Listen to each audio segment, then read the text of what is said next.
Welcome, everybody, to a brand new Blu-ray and DVD out and about video today. And this week sees everyone's favorite anti-hero symbiote back in action in Venom.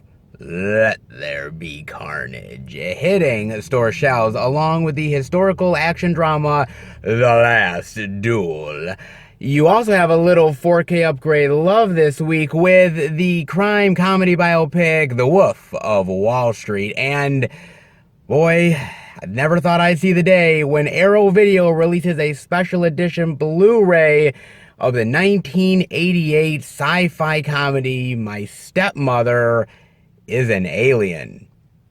Yay for small miracles. Plus much more. So let's go see the deals, exclusives, and we are at our first location, Walmart. So let's go in and see what they got. All right, everybody, we are in at Walmart with the display for Venom, Let There Be Carnage. Oh, look at that. That is cool. Yet another Walmart display. Damn, man, they're starting to do the displays again. Oh, I'm definitely digging it. That is so cool.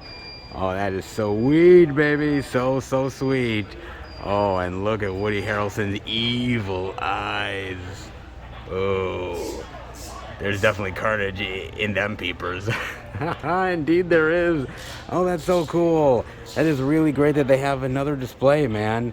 Awesome. Let's hope the trend continues, man, because I'm seeing the Blu-ray DVD digital of Venom, Let There Be Carnage for $22.96.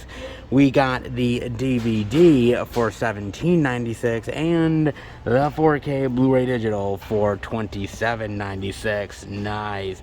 Now the Blu-ray and the DVD have the same artwork. The 4K slightly different. I'm actually kind of digging the 4K artwork a little bit better than the Blu-ray artwork. It's not bad, but this one definitely stands out just a little bit more, man. Not bad at all. Pretty damn sweet. Definitely digging this, man. So I got a chance to watch this in the movie theater with John. We decided we definitely wanted a little more Venom love because, not gonna lie, when we went into the theater to see the first Venom movie, we were really hesitant about that movie. We weren't quite sure, like, a Venom standalone movie? Really? Is Spider-Man villain getting his own movie and he's gonna be like an anti-hero character? How is this gonna work exactly? And you wanna know what? We were so pleasantly surprised how much we really dug the movie. We thought the comedy worked, the special effects, the symbiote Eddie Brock relationship, the action, everything worked pretty damn good. Yeah, there's a few faults here and there. Yeah. Sure, we wanted the movie to be R and it was PG-13, but overall, the film worked pretty damn good. And so we were surprised. Actually, a lot of people were surprised how damn good the movie ended up being. So everybody, including me, was like, okay, sequel time, baby. We're definitely going to get it. Movie made a shitload of money. It's inevitable, right? Just like Carnage. Inevitable. With those goddamn Woody Harrelson evil eyes. Indeed, man. So we were anticipating it. Now, because of the coronavirus, it ended up being backpedaled a little bit into the following year. We were supposed to get it last year. Well, woulda, shoulda, coulda. Yeah, these things happen, especially with a little COVID. So it got pushed back multiple times even, but it finally came out, and fans were definitely eagerly anticipating it, including John and I. But did it actually deliver? Sad to say, but I don't think it did. I'm gonna be real with you guys. I mean, I was anticipating it just like a lot of people were, but I don't think it delivered. Not nearly as good as the first Venom movie. And there's so many issues with this film. I think one of them is really underdevelopment of the characters and the story. The film is so incredibly rushed. It feels like it's just going through the motion. You don't really get to know the characters or understand their motivations. They're introduced, and next thing you know, they're just evil for evil's sake. There's no really understanding them or their motivations, and everyone's just there to get to the next scene, to get to the big battle and the final fight, and that's it. Why is Carnage fighting Venom exactly? Well, your guess is as good as mine. Apparently, Eddie and is supposed to be friends with Cletus, or Cletus thinks that they're friends, and then apparently Eddie betrayed their friendship. Wait a minute, when was there ever actually a fucking friendship? Yeah, there never was. It just is a poor motivation to actually get to the final fight where they actually battle each other. Characters that really have no business even being in the movie, like Michelle Williams. She was fine in the first movie, it's okay, but she really had literally nothing to do in this film, just to be sort of the side chick that ends up having to be rescued by Venom, the damsel in distress, so to speak. Yeah, been there, done that. You didn't really need that character. Even the symbiote Eddie Brock relationship is really cringeworthy in this film. Lame jokes, cringeworthy moments, things that were actually really fun in the first film ends up being kind of laughable and lame. That's a real goddamn shame, dude. I mean, the special effects are really great. I love the look of Carnage. I always love the look of Venom. I think the final fight scene in the church is really epic and cool. A lot of destruction. I mean, there is some good action stuff here and there that kind of piques your interest, but it just kind of is all for naught, really. It's just so fast-paced. It doesn't take its time to really set up things or characters or moments. Certain things that happen with characters, like there's Naomi Harris, Woody Harrelson's girlfriend in the movie, that suddenly has these mutant-like powers. How did she get them? Where did she get them? Is she an actual mutant? What the fuck is going on exactly? Like, nothing is very well established or even properly developed enough for you to even care about anybody. I think the humor is forced. I think the story is forced. I think the characters are forced. It just really didn't feel like a movie that felt like a worthy follow-up to a really great, surprising Venom film. It just felt like they wanted to put a product out there for the sake of putting a product out there, and just they're like, okay, the first Venom movie's popular, we got to get a new one out quick. Let's sort of rush this thing out really fast. It just felt like they were coming up with things on the fly. I mean, at the end of that first Venom movie, when you see Cletus, when you see the idea of, oh my god, okay, Carnage is coming up for the sequel, that's a major anticipated villain. That is the type of villain that you're like, okay, that could set up for a major, amazing, epic sequel of these two symbiotes fighting. And yeah, the fight may be kind of cool at the end of the day, but it's all for naught if you really don't care about the characters or the situation. And that's kind of this movie in general, guys. It's sad, but really is true. There is some moments to really like in here, but overall, I was really let down by this film, incredibly. I just left the theater feeling underwhelmed and feeling like the movie was a real disappointment in almost every single aspect. Everything that I loved about the first Venom movie, I really hated about this one. I mean, better luck next time. We're probably going to get a sequel, but this, yeah, it just didn't really do anything for me the way I was really hoping for. I just left the movie kind of feeling empty, and that's kind of how the movie made me feel. A lot of good actors, a lot of potential, but the potential is incredibly, incredibly squandered. I think there's a good movie in here somewhere, but where? Yeah, that's anybody's guess. I'd like to see a better symbiote try to figure out this movie. I don't care whether it comes from outer space or up someone's ass, but they really better do a good job next time, because if not, well, at least we got one good Venom movie. But this one, lame-ass symbiote that deserves to be shot into orbit. Put it that way, guys. I know some of you really do love this movie, but you gotta admit, it is a pale comparison to that first film. Random moments, lame-ass jokes, and underdeveloped characters. Just overall rushed piece of work that could have been so much better than it actually was. Major, major letdown. Major indeed, man. What a damn shame. I mean, for such a lackluster movie, man, what a really great display. Dude, this is awesome that actually Walmart does this. I think it's really cool, man. Yeah, not the greatest display in the world, but hey, it's a display. And considering that my Walmart does jack shit for displays, hell, man, I'll take it. Not bad selection. If you're definitely a Venom fan, it is worth diving into. but just know, not as good as it could be. But the Carnage love is definitely here at good old Wally World. And on the other side, where there's supposed to be all that new release love, well, were you really all that surprised, guys? I mean, seriously, I'm surprised we actually got the Venom display.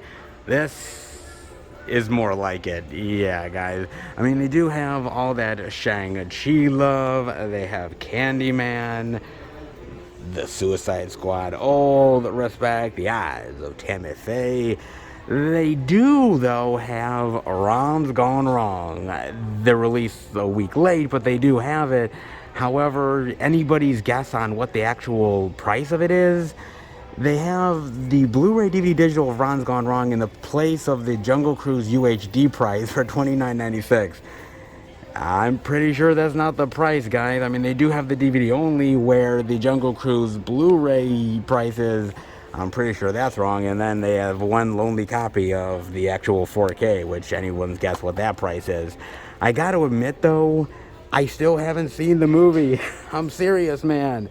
I really wanted to watch it because apparently the movie was supposed to come out on Disney Plus to stream this week, today even. And I went on Disney Plus to check. It's not on the Disney Plus site whatsoever. It's not on the Disney Plus app, you name it. You can't find it. Hell, you can't even order the damn thing to watch on Amazon Prime, man. I still have not watched this movie. For a Disney movie, an exclusive sort of animated film that was supposed to be in movie theaters and a big 4K release, you can't really watch this thing on digital whatsoever. I mean, it's cool that it's only on physical and it gives physical a chance to really shine. And I'm kind of shocked that Disney did this. But I'd like to watch the movie before I actually buy the damn thing, if I actually would even buy it in the first place. That's why I was like, oh, hey, it was supposed to be an exclusive redeemable thing starting 12/15. Well, yeah.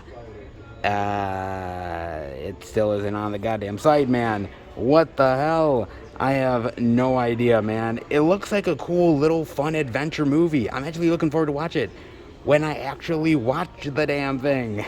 Whenever that actually is going to happen. Well, I hate to postpone my thoughts on Ron's Gone Wrong yet again, but next week, stay tuned, ladies and gentlemen. This has been quite the adventure, and I haven't even watched the damn movie yet. Ay, man. Other than that, not anything else new this week from Walmart, but I honestly wasn't really expecting all that much either. But hey, we got a little bit, and I guess that goes a long way. Well, especially for here. Let's head out.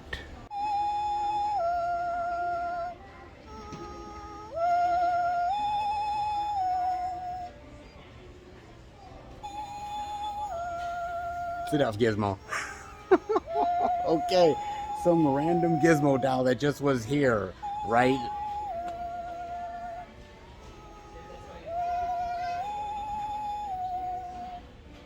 Shh.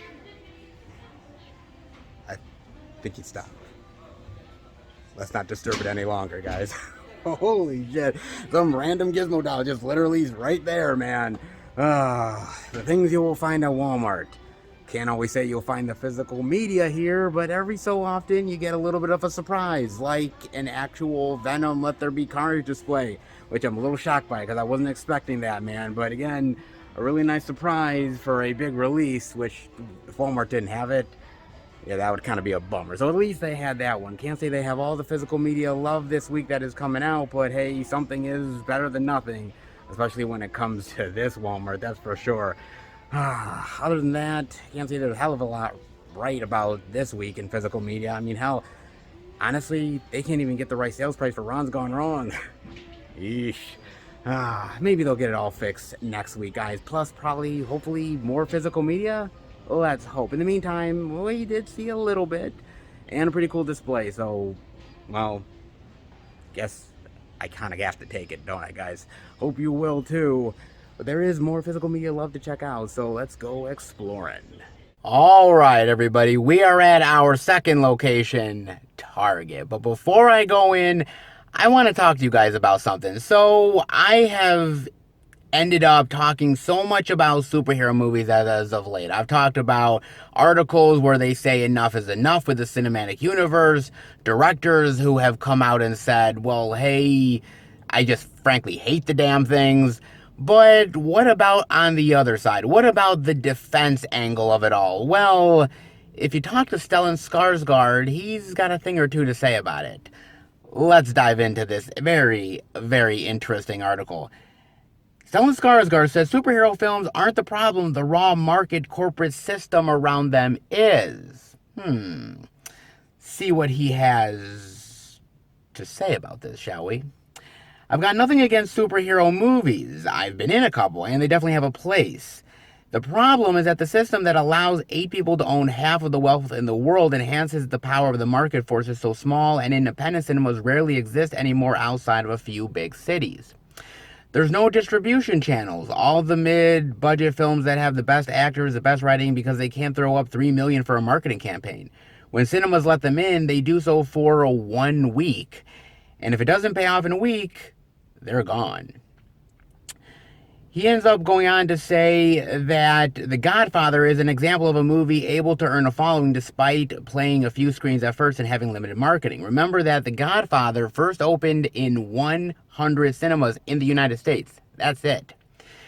They had small ads in New York Times, but it grew and grew because it was such a good film. The people's opinion has no chance anymore, and that is sad. He goes on to continue, I think that we should have Marvel films and more roller coaster films. We should have other films too. And that's the sad thing. When raw market forces come in, studios start being run by companies that don't care if they're dealing in films or toothpaste as long as they get their 10% return. When AT&T took over Time Warner, it immediately told HBO to become lighter and more commercial. They were always making money, but not enough for an investor. Very interesting indeed. So the true story here is that superhero movies aren't exactly to blame. It's the system, because what's ever popular, that's what studios are going with nowadays. And I understand now why directors are going out of their way, publications are going out of their way to say, I'm done. Yes, you can say you're sick of superhero comic book movies, and maybe to a certain extent that might be true, but I think you're sick of the idea that no other films really get a chance anymore. Those are the ones that truly do. And outside of that, there's a lot of movies that frankly fail that deserve a hell of a lot more praise than they actually get. Now, they may get that praise 10, 20 years from now, okay, most likely, if they're that good. But a lot of these companies, a lot of these investors, studios putting up $100 million, $200 million for these projects, plus all of the marketing and paying the actors, you name it, they need their return now. Not 10 or 20 years from now, goddammit. And so a lot of these movies, like you look at something like The Last Duel, which unfortunately lost a lot of money. And it's a shame. You know, you can blame it on millennials. Ridley Scott has done that.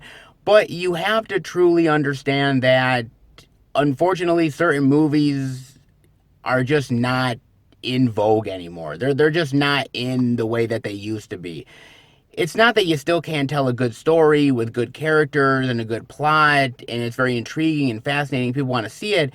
It's the fact that it just gets drowned out by a lot of the more popular stuff coming out these days. And that's the real problem, and that's the real dilemma. I feel bad for a lot of these directors and actors and a lot of really creative writers and producers out there who want to make unique stuff outside of your average comic book movie. They want to try to do that. Unfortunately, it's becoming a struggle more and more and more. I've told you guys so much that a lot of these movies are coming to streaming. Why? Because studios are just not confident that they're going to make their money back in the theater, and that they might actually lose money, and they might actually get a better profit by putting it on streaming. We're coming down to the point now where, I hate to say it, but the movie theaters are only going to be the ones for big blockbuster movies. The smaller indie titles you may see at a rare indie theater here and there, but for the most part, it's going to be a streaming thing. I mean, think about this.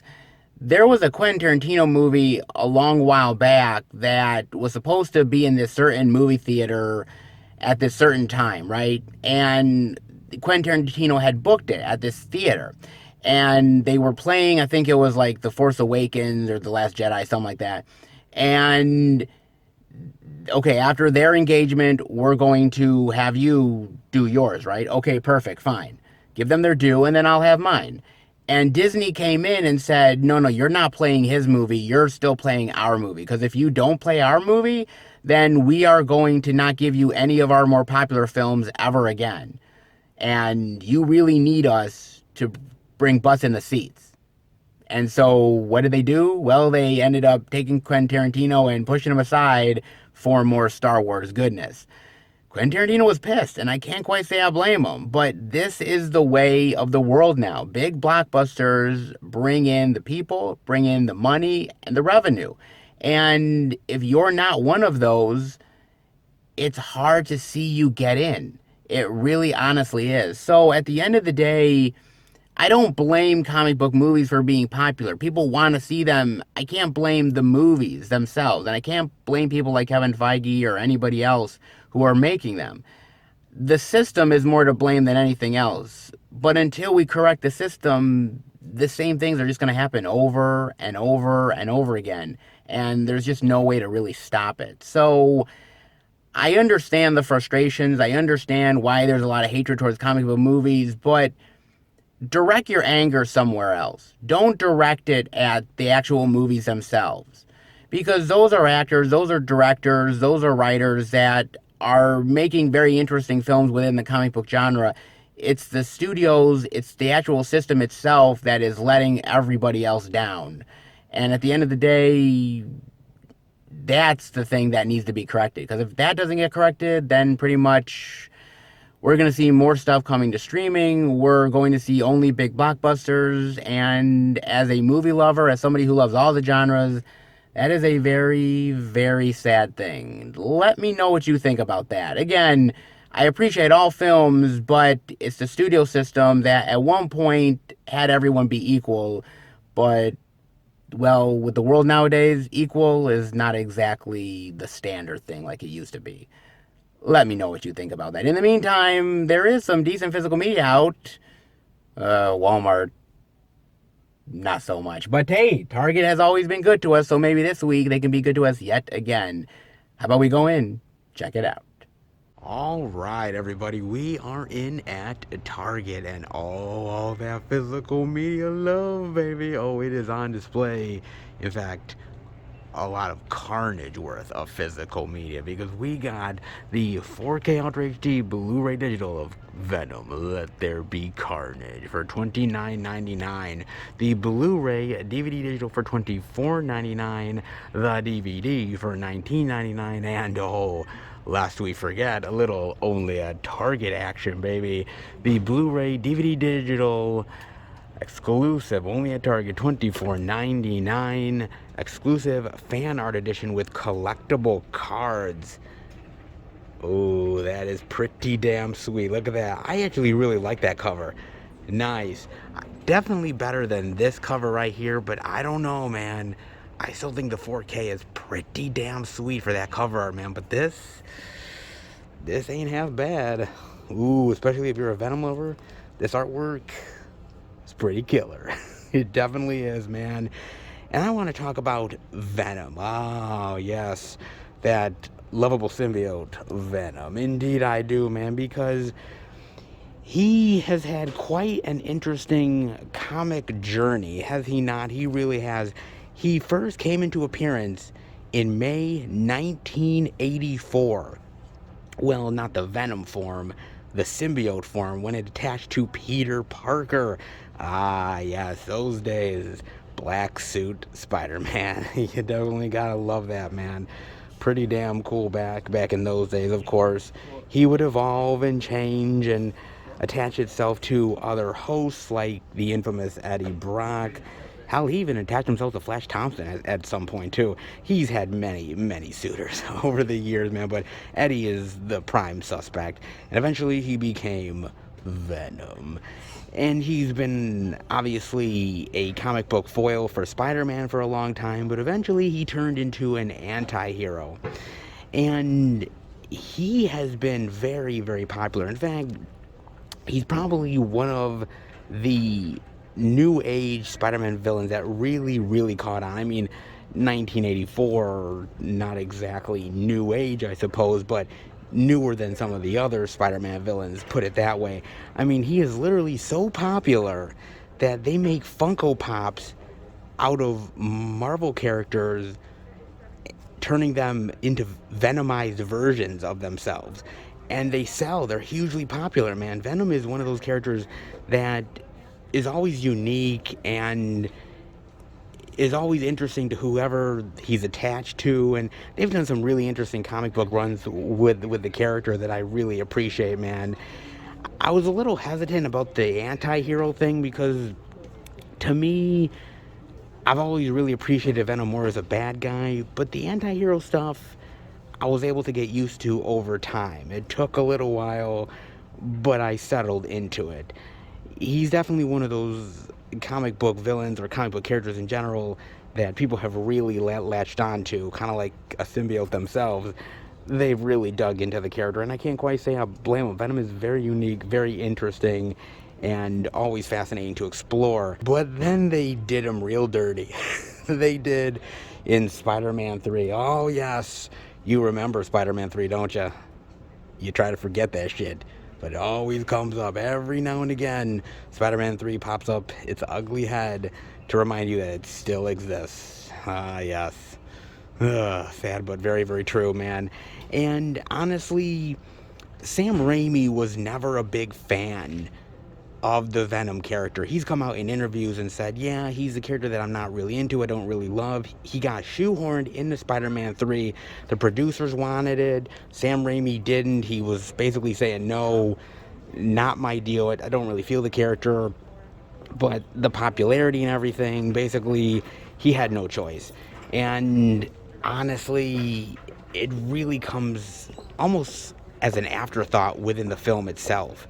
It's not done very well. It's sloppy. You can tell that Sam Raimi really didn't care about the character, really didn't want to handle the character in any great way. He just really had no interest overall, and it really shows. It's just so sloppily done in almost every aspect of it. And it really sucks because that was the big screen debut of Venom. It's that big screen debut of that character that everybody was anticipating, and man, what a hard letdown, man. It was pretty weak sauce, let's be real, man. So after that, everyone's like, okay, if this is how they're doing Venom, if this is how they're really gonna turn this character into basically a joke, then they don't really want to hear about it. I can't quite say I blame them, man. So it really wasn't until that next live action comic book version that they really gave Venom a chance, and that's the one that I'm really surprised by. That's the one where I was literally sitting there in the movie theater before watching it thinking to myself, my god, man, it's such a fascinating character, and they failed him so hard in the Spider-Man 3 version that what can they really do here to really turn the tables? And they did it in a really pleasant, surprising way that I really appreciated, man. And so Venom has had many different forms, many different iterations, and it's always very unique how they go about with the character. That being said, I would actually really be interested to see them do in the future another villain turn for Venom. I'd like to see him turn evil again. I'm not saying I'd like to see it in a Tom Holland Spider-Man movie exactly, but I'd like to see the character go back to the original origin and see somebody really tackle Venom in this villainous turn that I know the character can do. Unfortunately, I think we're so used to the anti-hero now that it's kind of hard to turn the tables and go backwards at this point. I'd like to see it, but it's not something I think anybody is really interested in re-exploring. I am. I think it would be fascinating as shit, but at this point, the anti-hero has made so much money, it's literally become a fan favorite. to really turn the tables at this point, I don't really see that happening. I think Venom is a really fascinating character, and there's so much that you can do with him. I just don't think that this movie did it the best way it possibly could, man. And that's really unfortunate, because Venom to me is such a fascinating character. And I just feel like this movie didn't really do the character justice. It turned into just this big old running joke of separation anxiety and almost having marital issues with your partner. It was so weird to me where they went with it. And I think Venom is so much more than that. I mean, really think about it. He's a parasite trapped on Earth. He can never go back to his home world. This world is absolutely alien and foreign to him, and he's literally having to eat people and other beings in order to survive. And every now and again he finds somebody that's part of his homeworld and part of his people, but they're all trying to kill him. I mean, it's not easy being Venom, not easy at all, but I kind of feel like the first movie really started to explore it in a really interesting way. I truly do. But I think this movie didn't quite go there. It just felt like a typical comic book type of sequel that played it more for laughs than anything else. I understand it's supposed to be entertainment, but you can still dive deep into it. Maybe a sequel? Well, easier said than done. This movie made a lot of money, so I think they're going to go more with the laughs than anything else. Kind of a shame. I'd love a very serious, thought-provoking, gory, R-rated Venom movie. But this is Sony, and yeah, they ain't never gonna do that shit. Wishful thinking. Yeah, more in my dreams, folks. But a comic book lover can dream, though. He indeed can. Not the greatest movie, but if you're a Venom lover and love all that carnage, well, there is worse comic book sequels out there. This isn't the best. It's not the worst. It's average-ish. And in this golden age of comic book movies, that's not saying a lot. And just in case you were looking for a little double feature love, Target has your back. Venom and Venom. Let There Be Carnage Blu-ray double, of course, so you can have a double feature of all that symbiote goodness, baby. Very intriguing indeed. But there's also another intriguing movie that I definitely have not heard of. The Mitchells vs. the Machines? The Blu-ray DVD digital for $24.99, the DVD for $19.99. And this is kind of interesting. From the humans that brought you Spider-Man Into the Spider-Verse and Lego Movie. Okay, I'm definitely digging the cover art, man. That looks crazy and wacky and weird, and I don't know, I'm kind of really intrigued by this. Not gonna lie, man. An old school father and his plugged-in filmmaker daughter struggle to relate as their family embarks on a road trip to her new college. They're driven interrupted by a machine apocalypse. What? That threatens to tear those unlikely heroes apart unless they can find a way to join forces and save humanity. Wow, seriously. So it's a little bit Diary of a Wimpy Kid, a little bit National Lampoon's Vacation meets The Terminator. What? Oh, that's some wild shit, man. The animation looks cool. Very weird, quirky characters. A unique adventure. That's interesting. I always like a little interesting, unique, outside of the normal animated adventure. I'd be kind of intrigued by this one. I really would. This definitely has some crazy, wild, antic vibes to it. Something that you don't always see nowadays. I mean, yes, you do see them, but I mean, this is probably outside of your run-of-the-mill Disney or Pixar type of thing. I would definitely be digging this. I mean, the cover art alone definitely has me intrigued. I've never heard of it, but then again, I don't really run in many sort of kid animated movie circles. Sorry, just not always my bag, baby. Not always. But this one definitely has me intrigued. You gotta let me know about this one. This could be right up my alley. Fighting for honor, fighting for pride, fighting for one woman's sake of the truth in the last duel. Yes, the Blu-ray digital for $24.99, the DVD for $19.99. Ah, yes, old school, battle-hardened epic. Yes, you gotta love it, man. Matt Damon, Adam Driver, Jodie Comer, and Ben Affleck, man. That is one hell of a cast, directed by Mr. Ridley Scott, who is one hell of a director, man. You got a lot of heavy hitters in this thing. Did it actually deliver? Now, I got a chance to watch this on Amazon Prime, and again, I watched it because, number one, star-studded cast, amazing director. I had heard amazing, wonderful things about this movie, and I watched it with my girlfriend, number one, because I do love these type of epic movies. My girlfriend is a history buff, so she definitely gets into these type of films. So why not spend close to 2.5 hours with your girlfriend watching a movie about a woman accusing one man of rape? Sure,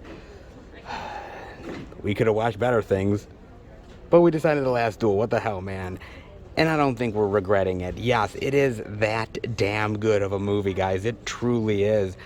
It's really, really rock solid of a film. I mean, it's kind of interesting, right? Because movies like this, especially nowadays, are kind of a dime a dozen. I'm not saying that you can't do movies like this, but a movie like this costs upwards of $100 to $200 million on top of advertising, paying the actors, the set building, CGI, costumes, you name it.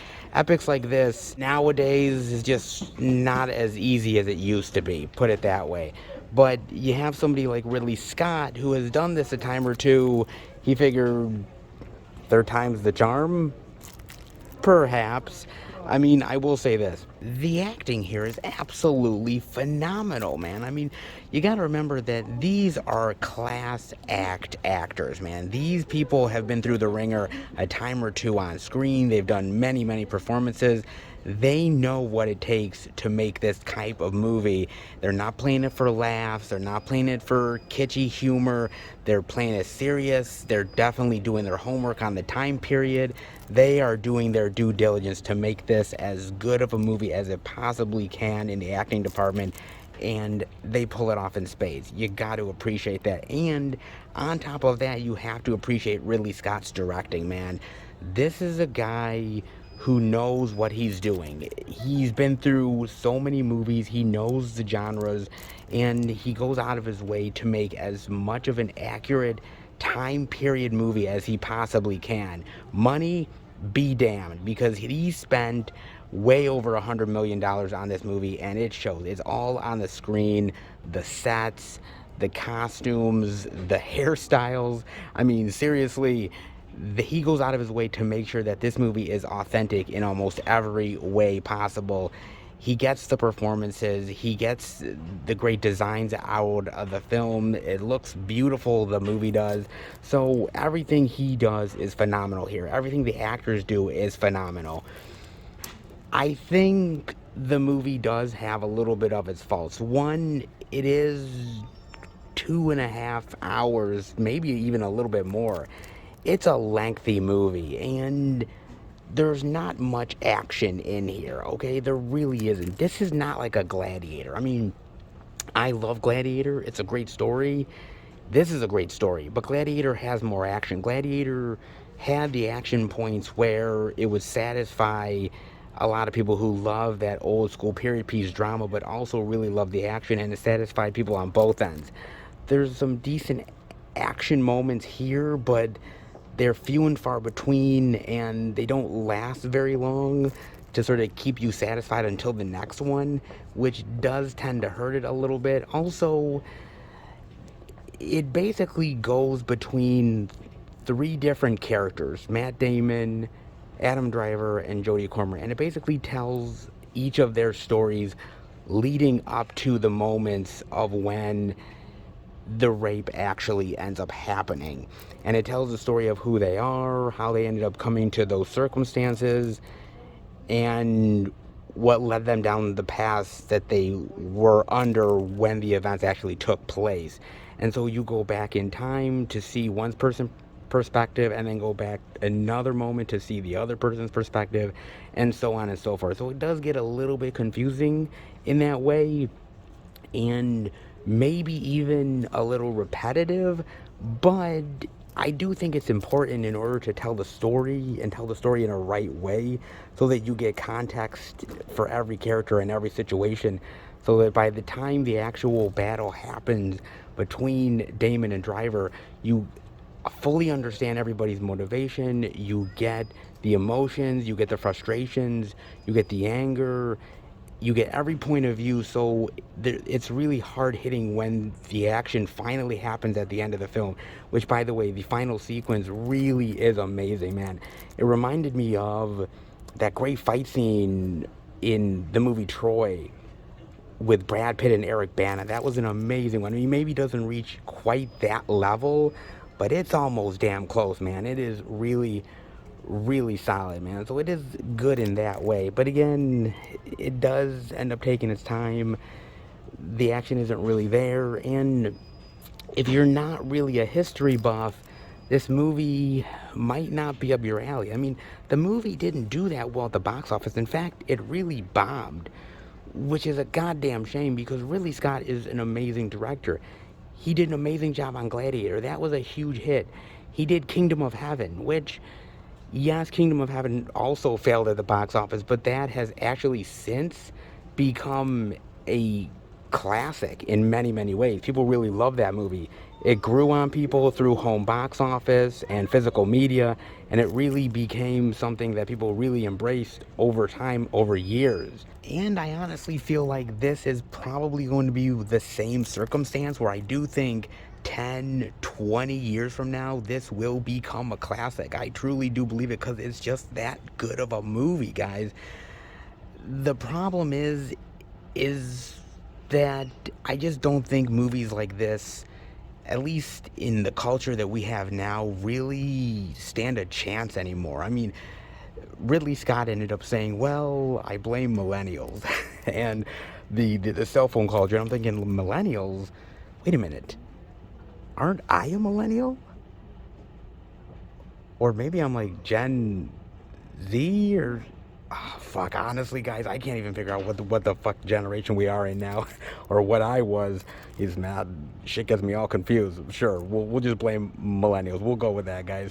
But a part of me agrees with Ridley Scott, because everything nowadays is so easily digestible, and nobody really wants to take the time to really think and really invest themselves in cinema like this. I mean, not everybody, but a lot of people. And it's a real damn shame, because the movie is genuinely pretty goddamn solid. And we're just not in that time period where these movies can really do the type of box office that you're hoping for. I mean, it's not like back in the day with movies like Spartacus or Cleopatra, which I love those movies, man. Those movies are phenomenal. Hell, even Gladiator. Gladiator, for the time that it was made, was amazing and really hit the box office in a big bad way. I mean, if something is really good and word of mouth, it's going to get to people eventually, whether it's years from now or while it's in the box office. It'll get to people one way or another, and I think this movie will. I just don't think there's a real hunger for it anymore. I mean, I think they're doing a remake of Cleopatra with Lady Gaga, I think it is.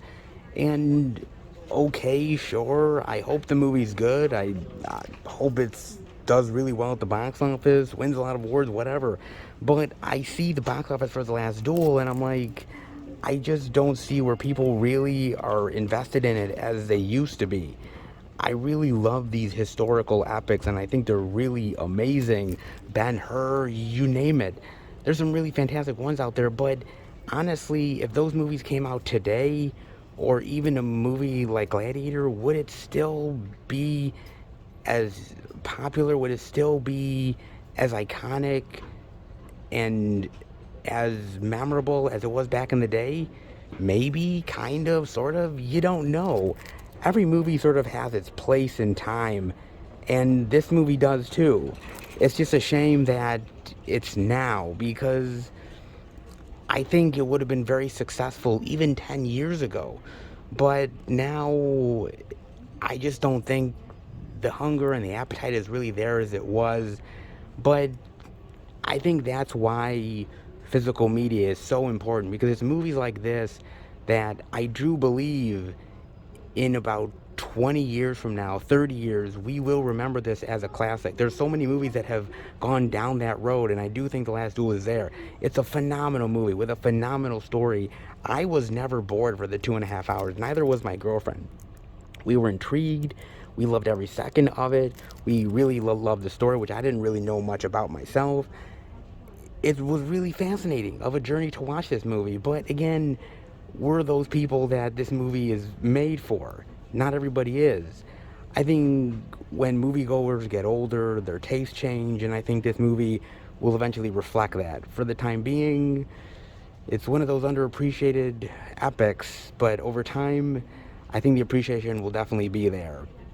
A great movie that's gone underappreciated, but one definitely well worth checking out, man. The Last Duel, amazing, and Ridley Scott, as far as I'm concerned, Gladiator, Kingdom of Heaven, and this movie, dude, that guy is 3 for 3, and he kills it every single time. Praise Ridley Scott, because if it wasn't for him, movies like this wouldn't be half as awesome as they are. So when I think of dangerous, I think of Scott Eastwood? Seriously? Sure, whatever, man. In Dangerous, the Blu-ray DVD digital for $14.99. Now, I got a chance to watch this on Amazon Prime, man, and I really didn't know what to expect. I mean, the cast is pretty impressive here. Scott Eastwood, Kevin Durant, Famke Janssen. Okay, Tyrese isn't all that good, but whatever. Mel Gibson. I mean, there is stuff here, so yeah, I was figured, why the hell not? Give it a chance. Can't be all that bad, right?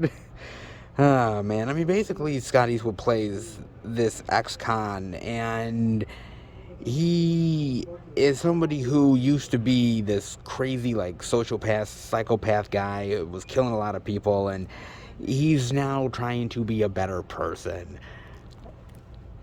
It's a lesson we can all learn, folks. And so he's trying, and his brother dies, so he wants to go to the funeral, and his mother doesn't want to see him, and people around him are just skeptical of him in general. And basically, because the brother has died mysteriously, people are after him, thinking that he might have something to do with it. All the while, his former partners and colleagues, one of them played by Kevin Durant, ends up going after him, going after the family, and perhaps some money in the process. And it's just basically him surviving and trying to kill every last one of these evil motherfuckers. They're trying to get him back into killing. He doesn't want to do it, but if he has to, he's starting with them. Oh, indeed he is, man. Oh, man. So I figured, what the hell, I'll give it a chance. So after the movie, I asked myself, was it really worth it at the end of the day? The hour and 40-ish plus minutes, was it really worth my time and effort? Yeah, not so much, guys. It's not really worth the calories. It's really not, man. I'm really not gonna lie to you. Not so much, man. I mean, there's interesting ideas here, there's interesting elements, but it doesn't really come together. It's kind of flat, kind of mundane, and the actors are kind of just going through the motions. I mean, Scott Eastwood here, he plays this guy, yes, he's reformed, yes, he's out on parole, but he has this condition where he can't really feel emotions or fear, or basically feelings in general, I should say. And so he kind of comes off as in his acting as kind of matter of fact, I guess. Kind of just there. Like he's trying to convey emotion, but he quite can't. And I'm like, wow, that's basically just you as an actor. Boy, it fits you perfectly. Shit, man. Why can't all these roles be like that for you? Damn, dude. I mean, Famke Janssen playing an FBI agent. Well, I believed her more in the X-Men movies than here. That's saying something when I believe her more as a mutant than an FBI agent. Yikes. Tyrese? Oh, shit. If he's not making some loudmouth jokes and driving fast cars with Vin Diesel, hell, he's practically irrelevant. Mel Gibson? Well, it's kind of weird because Mel is on the cover here. You're thinking, oh, Mel's got to be one of the lead psychopaths going after Scott Eastwood. He's got to have a really meaty role, right? It's Mel motherfucking Gibson, right? He's got to have a really juicy role, man. Something he can really dive into. Not really. He actually plays Scott Eastwood's therapist. Yeah. I'm dead serious. He actually plays Scott Eastwood's therapist. So Scott Eastwood every now and again calls up Mel Gibson at his home to basically get advice for his anxiety. I am not even fucking joking. I am dead serious, man. It's almost like they literally came to Mel Gibson's house. He was wearing whatever. He said, Mel, yeah, can you run some lines and then we're out here, bro? Like literally, he had maybe 5 minutes of screen time and that's it. He's on the front cover. Well, it is Mel motherfucking Gibson, but yeah, he barely holds water in this film, man. The only one that's really good in here is Kevin Durant. I love Kevin Durant in this film, man. He plays badass, he plays evil. I mean, you basically want to see this guy get his comeuppance. He's just that damn good in this movie, man. I mean, if anything is worth watching for this movie, it's Kevin Durant, dude. I always loved him as him playing the bad guy. He is so good as the evil dude. He's so perfect at that shit, man. Him in Lost playing the bad guy, Martin Keamy, was absolutely fantastic, man. It was killer. And he does the same thing here. He plays a really great bad guy. And this is no exception. In a mundane kind of bore of a movie, Kevin Durant really stands out. I don't know if he's just that good or the movie's just that bad. Either or, man. But he actually does stand out. Give him credit, man. But the action is just kind of there. It's flat. The characters are flat. The killings are not that impressive. It's an indie action film that doesn't really hold much weight or water. It's not even worth the money to basically print the physical media copy. I'm just saying. I mean, it's not the worst movie I've ever seen as far as action films are concerned, but it's not the worst. It's just there. It's just kind of mundane and boring and not very exciting. And Scott Eastwood does not really play a really great, charismatic action hero.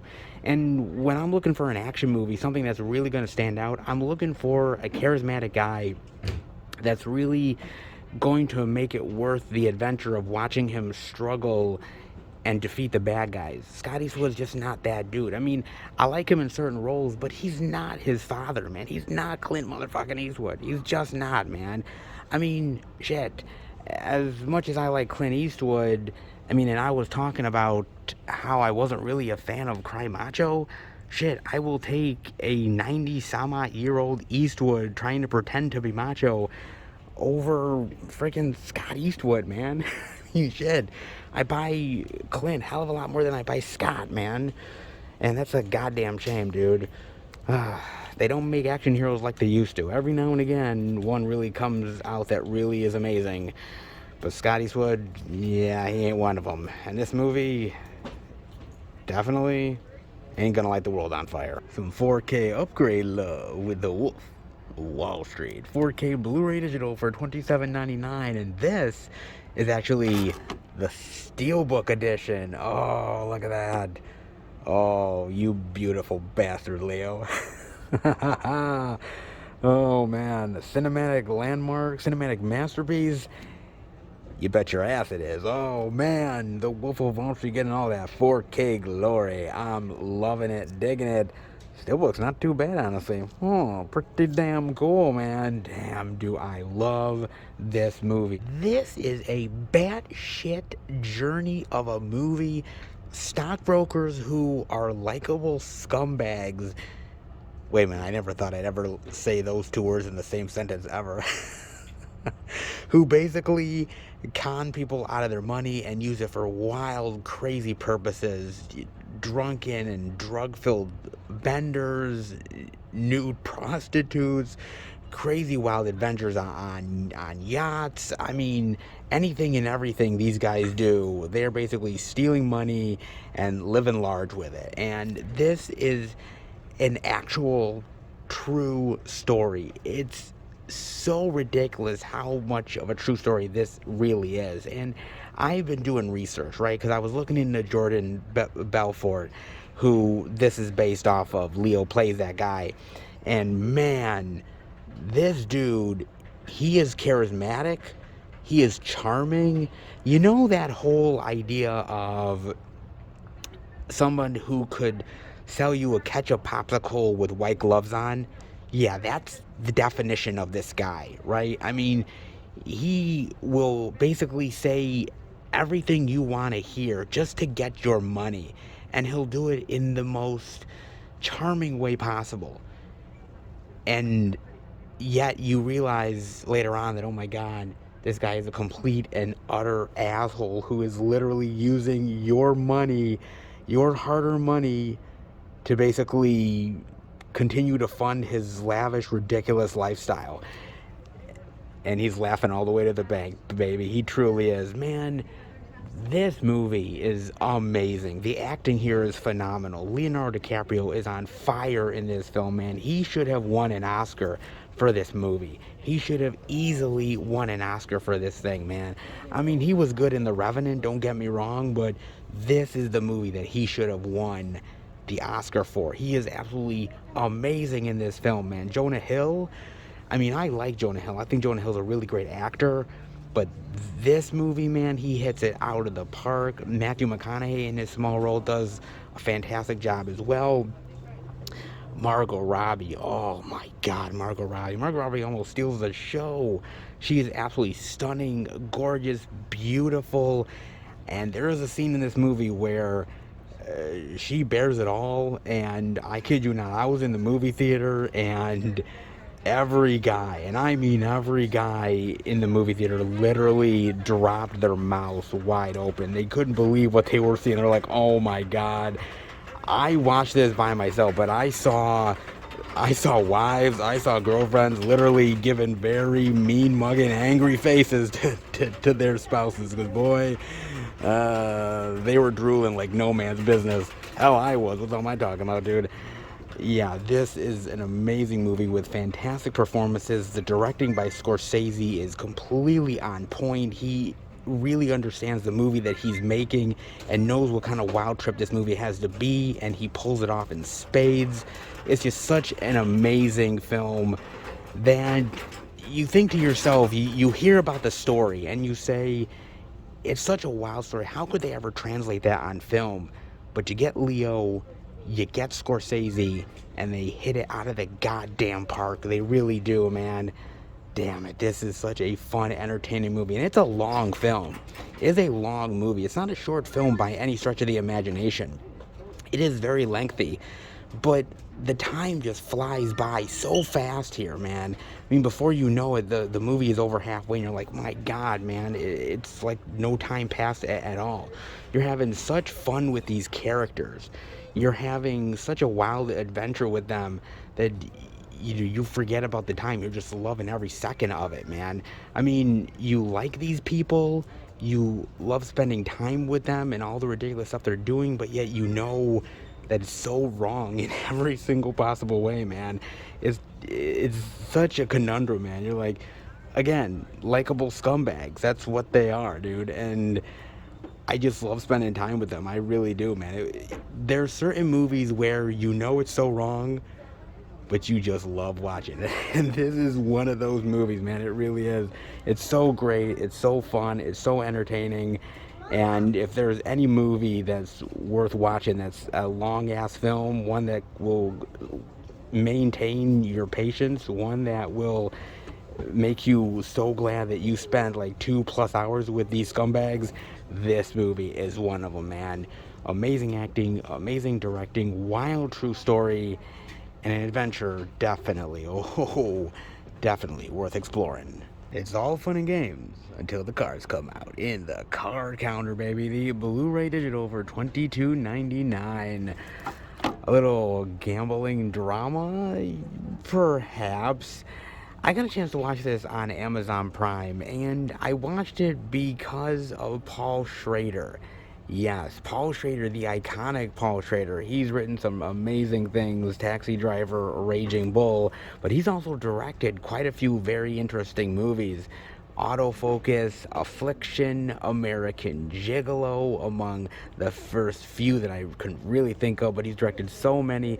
He even directed one of the Exorcist prequels. There was two Exorcist prequels, and he directed one of them. It was more cerebral, not very jump scare horror type of movie, but I think out of the two of them, probably was the better one. He also ended up directing that 1994 TV movie Witch Hunt. Do you remember that one with Dennis Hopper? So friggin' good, man. A lot of people don't really talk about that one, but it's so solid. I love the hell out of that movie. Really, really fantastic. And of course, also because of Oscar Isaac. Oscar Isaac is quite the actor, isn't he? Oh yes, in a league of his own at times. So I'm thinking, Paul Schrader directing, Oscar Isaac starring. How could this possibly go wrong? So Oscar Isaac plays William Tell, and he's recently a parolee out of prison, and he is deciding to go on the poker circuit to try to find redemption in his life, try to figure out his past, redemption for things that he's done wrong, and try to build a new life for himself the best way he possibly can by scamming other people. Makes sense, right? Sure, why the hell not, man? Reap what you sow, and this movie definitely does that. So here I am going into this movie thinking, okay, the card counter, this is obviously a gambling movie, and I'm thinking, okay, I really like some good old gambling drama thriller movies. I truly do. Some of them are really fantastic. The Gambler, The Color of Money, The Hustler, 21, Molly's Game. One of my favorites, Rounders. Ah, yes. You remember Rounders, don't you? Love that movie, man. Hell, even the Oceans 11, 12, 13, Oceans 8, they are technically considered gambling movies as well. And pretty fun ones indeed. So there's a lot of really great gambling movies out there. So I'm like, okay, Paul Schrader directing a gambling movie. I can dig it. This could be very thrilling. And honestly, I hate to disappoint you. There's not much gambling in this movie, guys. I mean, what we do have is kind of entertaining, but not nearly as entertaining as some of the other ones I just mentioned. In fact, this movie is downright a bore. I'm dead serious, man. It is boring in a lot of ways. For instance, the acting. Yeah, look, I have a lot of respect for Oscar Isaac, so it's not like this movie is going to change my opinion on him exactly, but it's almost like he's playing a version of Danny Ocean. If Danny Ocean was mundane and completely boring with not a single interest to him, and while he was talking, you almost fall asleep. Every single fucking time, man. God, I miss George Clooney. I really, really do, man. Oscar Isaac just comes off as a complete bore and just a non-starter. He doesn't really do much in this movie. I mean, there is a couple moments where he is dangerous and you can feel some intensity from him, some actual emotion that he's actually portraying. But honestly, oh, that is few and far between, not gonna lie, man. Tiffany Haddish, she's supposed to be here as sort of his gambling connection and a possible love interest. I'm going to be honest, there is literally, and I mean seriously, no chemistry between Oscar Isaacs and Tiffany Haddish. Not at all. Not one shred of it did I ever once think that these two actually liked each other or had any sexual chemistry whatsoever. Yeah, if you did, man, please let me know how in the hell you found that, because I didn't find anything to do with that. I mean, even Ty Sheridan, who is a good actor, Here, he just comes off as amateurish. It's almost like he's playing dinner theater. I mean, all of these actors are. They're terrible in this movie, man. It's almost like they haven't acted before in a day in their life. It's so sad here, and it really is incredibly pathetic. And to me, the worst thing about this movie is that they feel miscast. Oscar Isaacs really doesn't feel like this character. Tiffany Haddish really feels like she is the most out of all of them, the one that shouldn't even be here. I mean, they're average to amazing actors, but the script and the dialogue and the directing do them no favors whatsoever. Absolutely no favors at all, man. They feel miscast, they feel amateurish, and there's no chemistry at all. I mean, you want there to be chemistry, you want there to be a certain amount of intensity and drama here, but honestly, I think you'd get more drama out of watching a fishbowl than you would actually watching these people act. That's really pathetic. In fact, what the hell am I talking about? The movie is mundane in every single goddamn aspect of the film. I mean, the music, hell, even the way it looks. I mean, he's going from casino to casino, and it's shot so drab and so lifeless. I mean, even the end where he's in Vegas for the poker championships, and it looks so cheap and underdone. I mean, shit, I'd rather be watching Chevy Chase in Vegas Vacation piss away his money. At least that's fucking entertaining. Here I got no entertainment whatsoever. And to be honest with you, if you think this is about the actual poker tournament, if you think this is about him finding himself by playing poker, oh, you're dead wrong, because it's actually background noise. And I truly mean that. It's background noise to the real issue of this film, which is the fact of him being a former torturer for these terrorists or potential terrorists from 9/11, and the idea of him getting caught and trying to redeem himself, and the nightmares of his past coming back to haunt him. That's what this is about. It's about 9/11 and torturing. That's what the movie's about, guys. It's not about the actual idea of poker and gambling and making money and the thrills of it and the dangers. No, that's not what it's about. It's about the sins of 9/11 and torturing people. That's what it is. Then why the fuck is it called the card counter? I don't understand. I'm just trying to figure this out, man. I mean, they tried to intrigue you with the actual poker aspect of it, but at the end of the day, it doesn't matter. It's all about the sins of torturing. That's all this movie is, man, and that's fine. I don't got a problem with that. There's some really great movies about 9/11 and the whole torture aspect of it. Things like Zero Dark 30, which I think is absolutely fucking amazing, but this movie is not Zero Dark 30, and it's trying to pretend to be something that it's not. And it's all just fucking bullshit, man. It's just completely a bore fest and completely mundane, and there's no excitement and there's no thrills here, and the acting is just completely amateurish, and it pisses me off in every single way possible. This could have been fun. It could have been exciting. It could have been thrilling. And all of that is pissed down the fucking window. All this talent that is here on the screen and behind the camera. I mean, people like Paul Schrader, Oscar Isaac, Tiffany Haddish. I mean, Willem Dafoe is in here, and he's literally underutilized completely.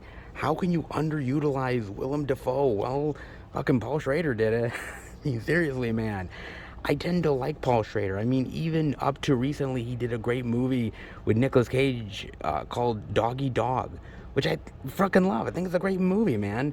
But this one, man, this one is a mundane piece of shit. It is a absolute bore fest. And if you're looking for excitement, if you're looking for a great gambling movie, man, look elsewhere, because this movie is a disappointment from start all the way to the goddamn end. Man, this, I hate to say it, is a turd burger in the most mundane sense of the word. Wait a minute. The Waltons? Seriously? They made a new Waltons movie? Whoa. That's something I never thought I'd see. The DVD for $14.99. Whoa. The Waltons return with all-new holiday movie? Was anybody really asking for this? I mean, no lie. I mean, I don't really know much technically about the Waltons. I mean, I've watched a couple of Waltons episodes way back in the day, but that was a long ass time ago, man. Come back to a simpler time on Walton's Mountain. Okay, let's take a simpler time and dive in, shall we? John and Olivia Walton face struggles as parents raising 6 children during the Great Depression. Woo! Thank God, man. God bless them. John Boy, an aspiring writer to help nurture his siblings. John Sr. has been away working at a mill to support his family, so Olivia is thrilled when she receives word that he's coming home for Christmas. What about Hanukkah? Nobody's coming home for Hanukkah? Damn you, Waltons. But a winter storm and buzzcrack derail their plans. Oh no.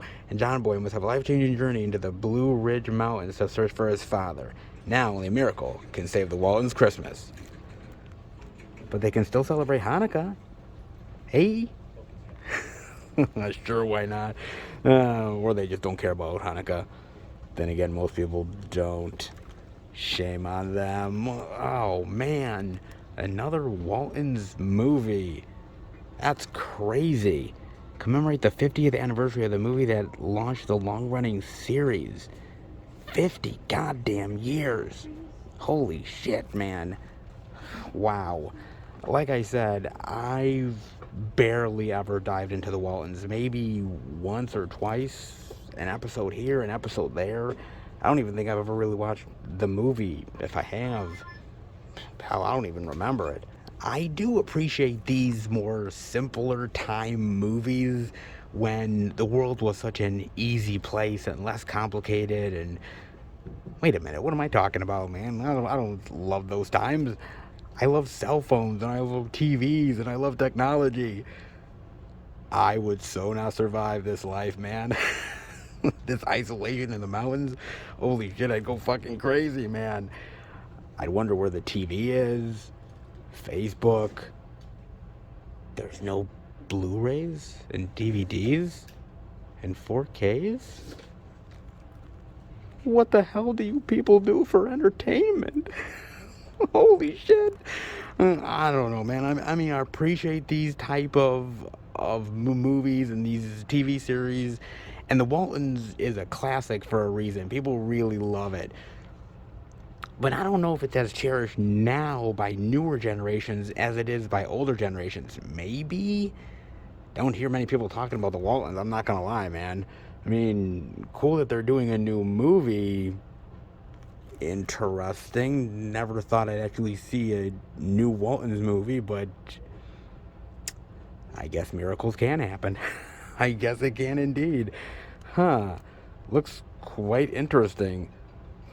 Old school times and updating an old property with a new movie. Quite fascinating. Definitely let me know what you think of the Waltons Homecoming. That's quite unique. Polishing off, I should say, dusting off old titles in new iterations. This has been done many times before, and why not do it with the Waltons? Makes sense to me, man. Jeez. They also have the Blu-ray DVD digital of Evan Hansen as well. They only had the DVD the last time, but now they have the Blu-ray as well. Why? Seriously, this movie sucks ass, man. Well, for anybody who wanted to buy the Blu-ray, God bless you. Yeesh. They do have that, but man, what an amazing movie, physical media haul they have this time around, man. It's absolutely plentiful, crazy, wonderful, man. But it's Target. We're getting used to it, man. So damn good. Love every second of it. Let's head out. If it ain't broke, don't fix it. And if Target is still continuing to supply all that physical media love, hell, I keep it that way. Oh, indeed I would, man. And this time around, they definitely proved that they're up to the task. Oh, they did all of the new release love, indie goodness, exclusives, and even the Waltons. Sure, why the hell not, man? If it's physical media, Target is definitely supplying it, and it makes me a very happy physical media boy. Indeed it does, man. I'm continuing to love every single week coming into Target. They are literally hitting it out of the park with physical media. And who would have seriously ever, and I mean ever, thought that? That is just a wild, crazy concept, considering that like a year or two ago, Target was a dead zone, and now they are the place to be. Stranger things have happened, but this is pretty damn strange. But you know what? Considering how much love I get every single week from Target with physical media, I'm digging Strange. I'm digging Strange in a big bad way, man. Oh, so good this week. All that physical media glory. A shining bright spot for all that physical media goodness. And it can't be beat. Oh, love it every single time. This week was no exception. I hope you guys enjoyed it. I definitely did. But there is more physical media love to check out. So let's keep on searching.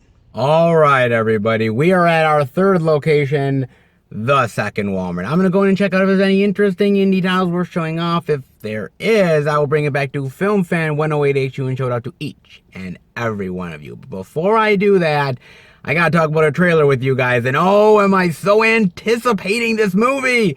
Oh, October of next year. Oh, the torture. But I cannot wait.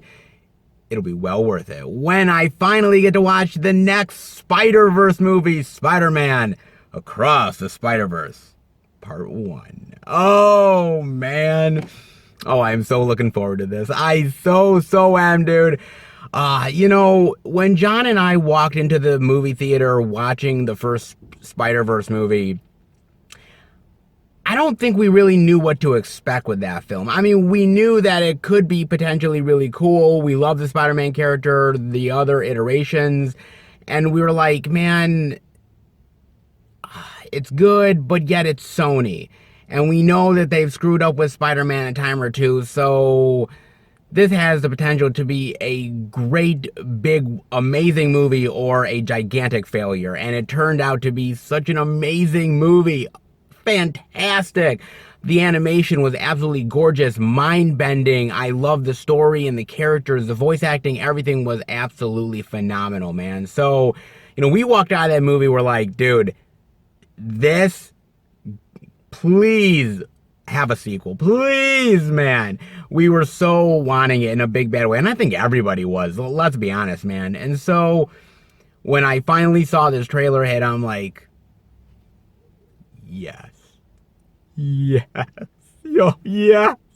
I was so like giddy, man. I really was, because there's so much story to tell still with Miles and Gwen and everybody else that I'm like, man, just one is never enough. And it's proven like it might be well worth it, because obviously Miles is obviously in college and he hasn't seen Gwen in a long time, hasn't really done much probably with the Spider-Man costume himself, or really even the persona.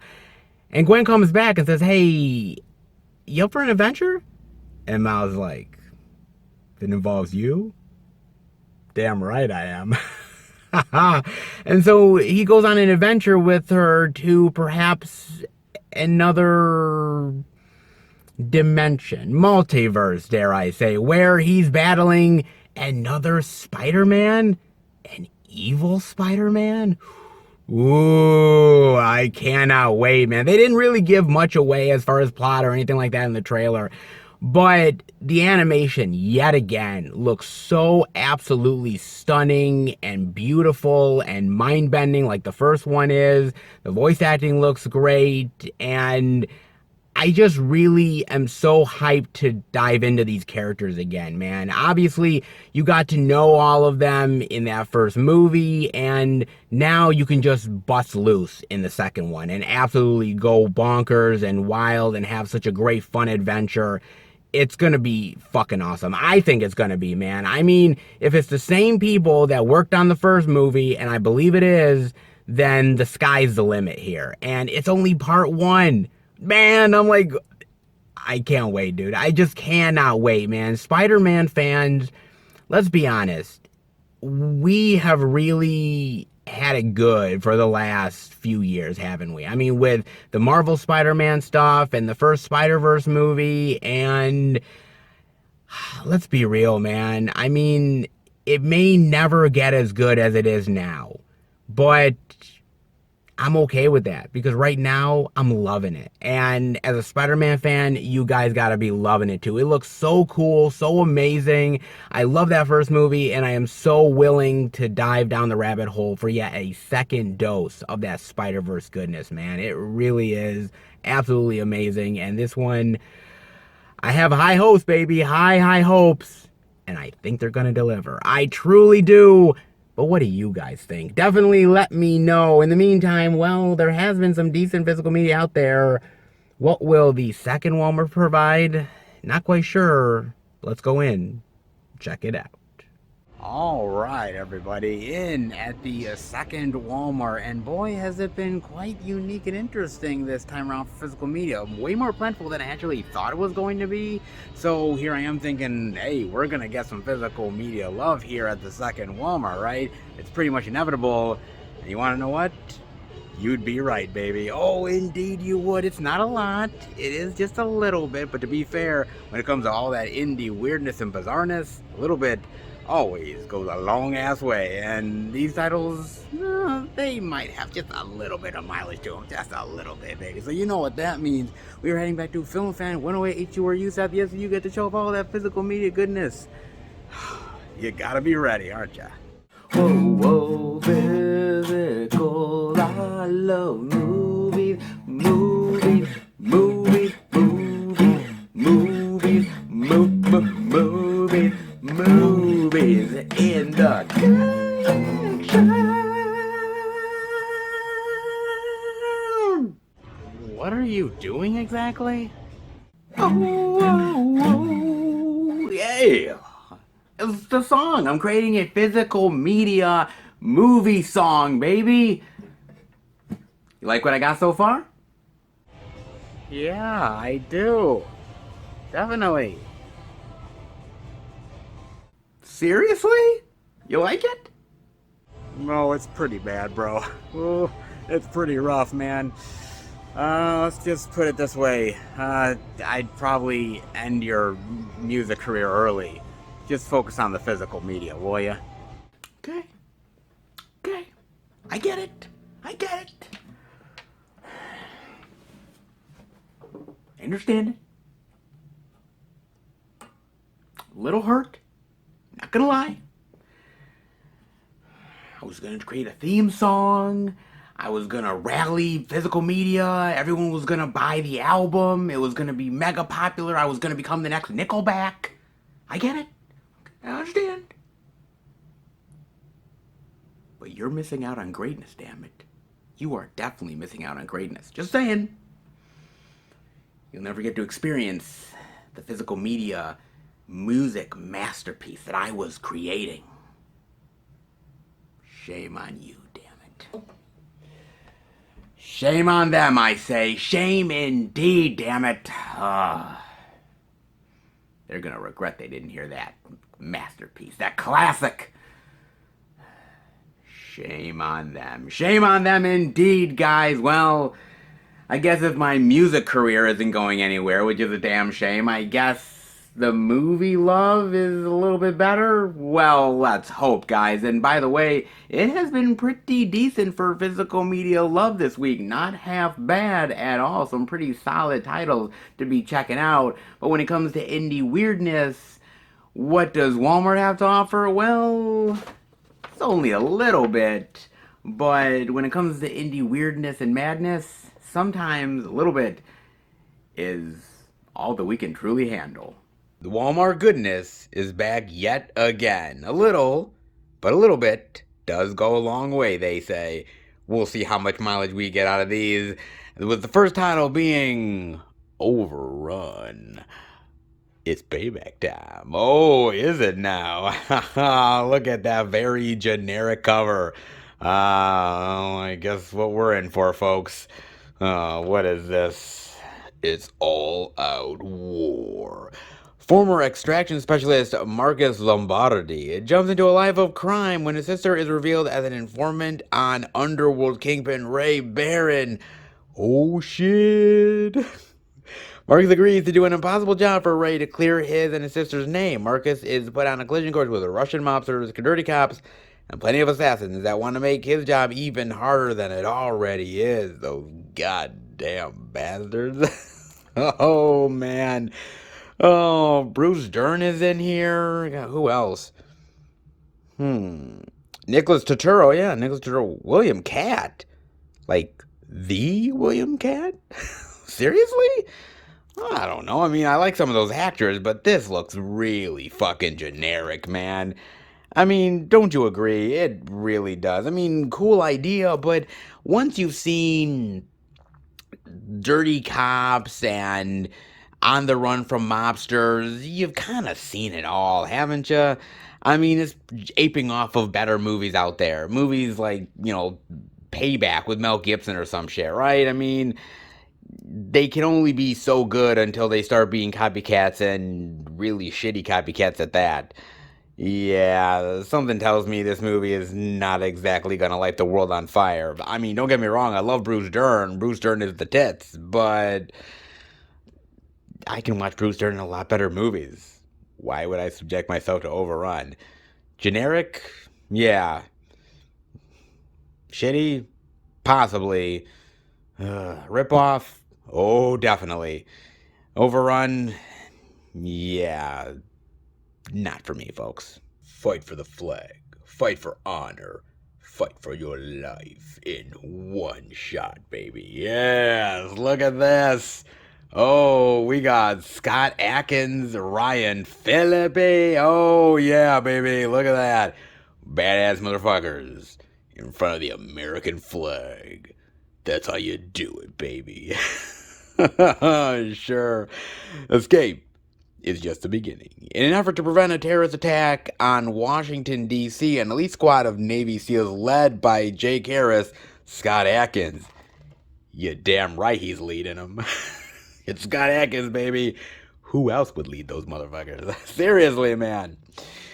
And a junior CIA analyst, Zoe Anderson, must retrieve a detainee from a CIA black site on a remote island. Tensions flare as site manager Jack York, Ryan Phillippe, refuses to release a suspected terrorist based solely on Anderson's intel, but when the base comes under attack by waves of insurgents, they must band together to complete the mission. Seriously, Ryan Phillippe is standing in the way of Scott Adkins? Come on, man. Jeez, just literally just use one finger and push him out of the way, damn it. Come on, man. He's only Ryan Phillippe. Seriously, you're Scott motherfucking Adkins, man. Damn.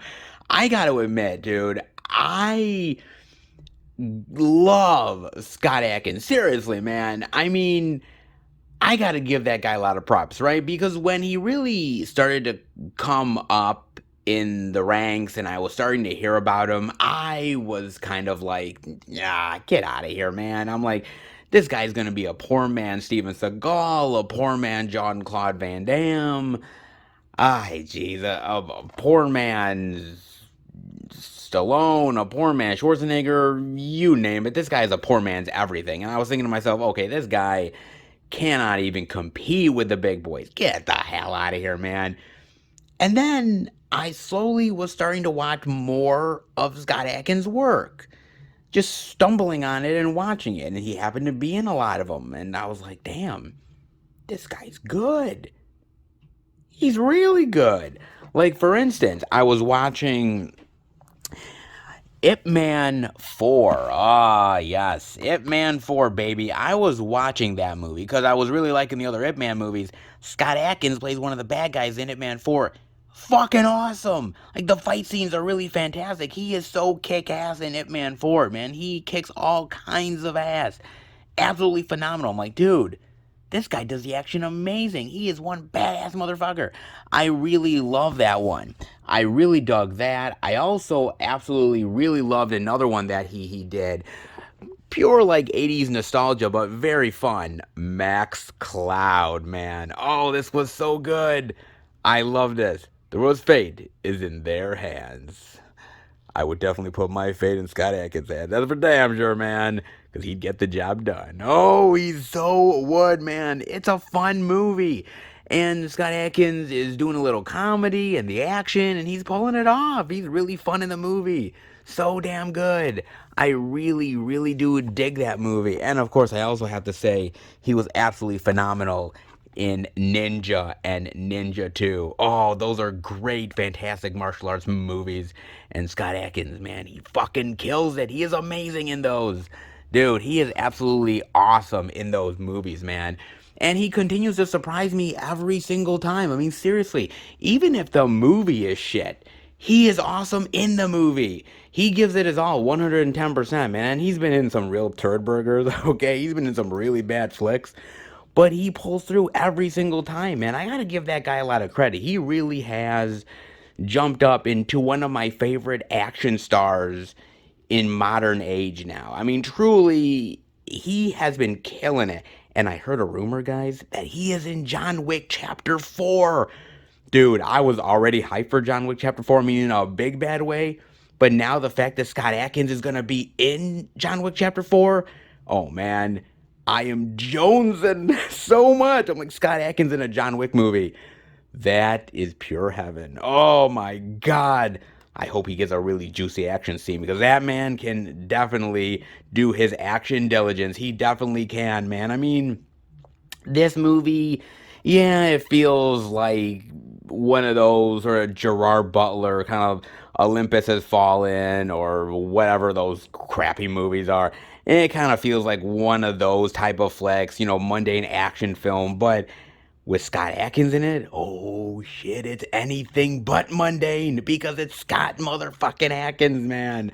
And that guy truly has earned my respect in a big bad way, man. I mean, he is a really awesome action star, and it really reminds me when I watch him nowadays of an old school Jean-Claude Van Damme, an old school Seagal.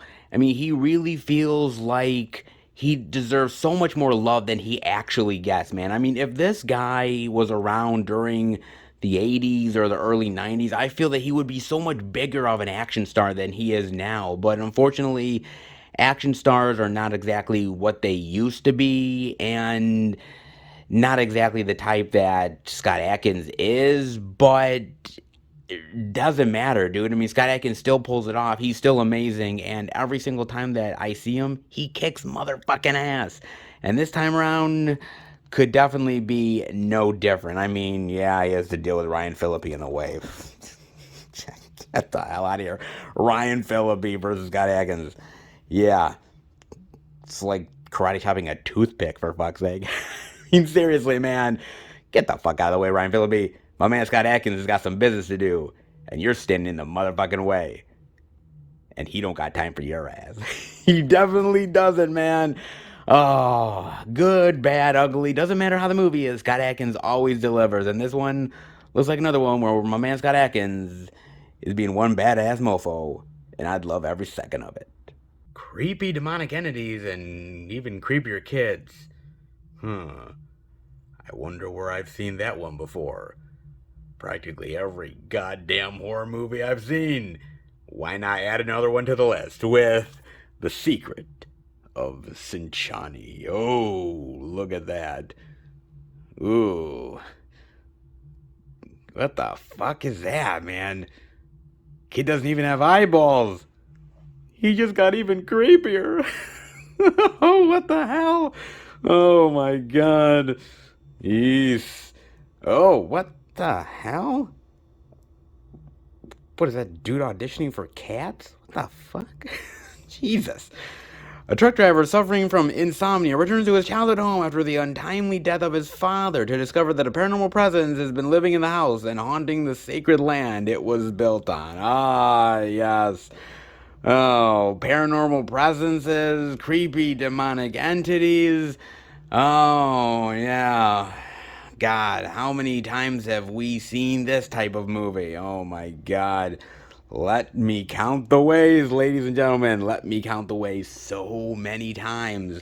Like, for instance, we could start with, oh, how about The Conjuring, huh? Yes. Of course, we talk about The Conjuring, one of the better modern horror films of all time, man.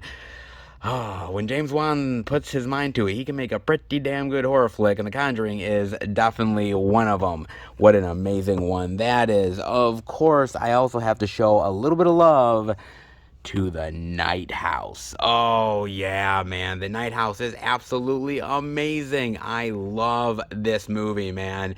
It really is very atmospheric, very creepy, very haunting. So absolutely brilliantly well done, man. Very highly underrated, but so damn effective. I love the hell out of that one. Lest we forget, there's Poltergeist, Poltergeist 2, Poltergeist 3. There's Amityville, Paranormal Activity, Paranormal Activity 2, Paranormal Activity 3, yada frickin' yada. Yes, there is so many demonic entity movies, evil spirits, you name it. There is a ton of them. Good God, man. It's literally a genre within itself. So I guess, hey, add yet another one to the long line. And it is one hell of a line, man. I would hate to be the poor son of a bitch that has to start watching these movies, man, and start diving into them, because, boy, you have got one hell of a road to go down. Where the fuck do you start? Jesus, man. But this one, yeah, it's probably got creepy imagery to it. Yeah, it's probably got some maybe decent jump scares. Maybe. I don't know. I mean, like I said, it's literally aping off of so many better ones that I've just named and many others as well. Even feels like it's aping a little bit off of the movie Sinister as well, just with the creepy imagery with the kid and some sort of entity that's almost like overwhelming the child, almost snatching him from the jowls of life. Something like that. Yeah, it probably has its moments, but if you've seen a few of these type of movies, let's be real, you've seen them all. And sometimes the ripoffs don't really end up doing anything unique or interesting. That's why they're ripoffs, folks. They ape off of the good shit, but never actually equal the good shit either. Such a damn shame, man. I mean, it's probably got some cool moments to it. Probably the actual, like, paranormal presence, when it's fully revealed, is probably kind of magnificent and maybe horrifying. But, yeah. I've seen too many of these. And the good ones are so damn good that the ripoffs can't really compare. Maybe it's good, maybe it's bad. I probably will never find out, but definitely let me know what you guys think. It looks interesting at best, but a ripoff? Oh, it majorly is. Indeed it is. As is most of these, to be fair, guys. Interesting titles, not exactly the best of the bunch. But then again, what do you expect from the second Walmart? Fascinating, but definitely been there, done that. So what you're telling me is that in order to clear my name, I have to go up against dirty cops, Russian mobsters, and killer assassins.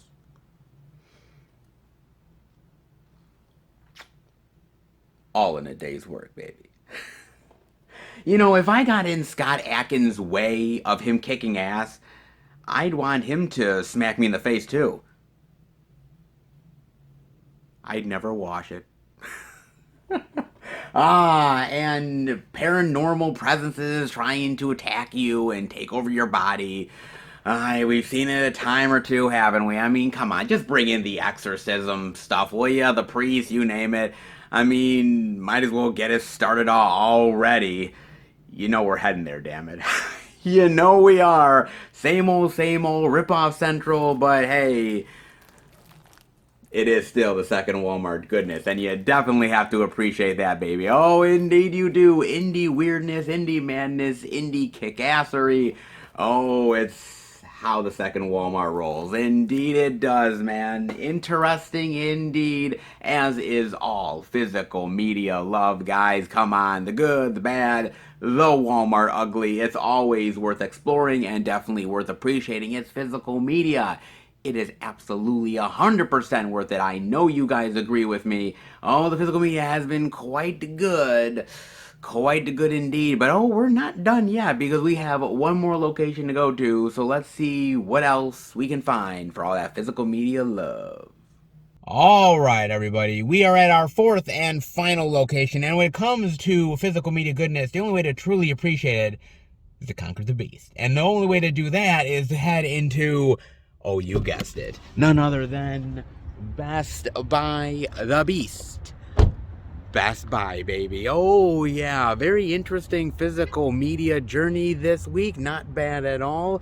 Where will Best Buy fit into the equation? Hopefully new release love, exclusives, and maybe a surprise or two, maybe? How about we go in, check it out. All right, everybody, we are in at Best Buy under the new release love, and hey, look, new releases right there to behold. You gotta love it, baby. With the DVD of Venom, Let There Be Carnage for $19.99, the Blu-ray DVD digital for $22.99, and the 4K Blu-ray digital for $29.99. However, sadly, yeah, there is no Let There Be Carnage Steelbook love. It looks like it's sold out pretty damn good. I knew that it would because this is going to be a very popular movie that's coming out. Yeah, I knew they were going to sell out of this Steelbook rather fast. So, unfortunately, we've been having a little luck seeing some Steelbook love, but Let There Be Carnage is one that will pass us by, at least for the time being. I'm sure there'll be more eventually. Patience, let's hope, will pay off. No Steelbook love here, but hey, they still got all the other Venom love, so that is something to celebrate. Well, that's if you like the movie, guys. Yeah, I know. I mean, let's be real here. Sony does have ulterior motives. Let's be real. I mean, when they ended up doing their deal with Marvel, I love Marvel so much. I really honestly do. I think they do some really great, fun, entertaining movies. Some stuff that's really absolutely phenomenal within the comic book genre. But they did end up making a deal with the devil with Sony. You gotta admit that. Because, yes, Marvel got Spider-Man, but at what cost exactly? Because at the end of this movie, at the very end, after all is said and done, there is a post-credit scene. I won't really spoil it, but it hints at a combination of the universes coming together. You had to know it was going to happen at some point. I mean, they kept on denying it. Kevin Feige denied it. They're like, well, we're never going to join up these two worlds. The Sony world is different than the Marvel world, and we're going to keep them that way. Yeah, right. You knew it was going to happen at some point, and eventually Venom will meet up with Tom Holland's Spider-Man and maybe even others in the Marvel Cinematic Universe. It just might happen, guys. I mean, Sony is trying to do their own thing, right? They've got Venom, they've got Morbius. I know they're going to be doing Kraven the Hunter as well. I believe there's going to be a solo movie for that, too.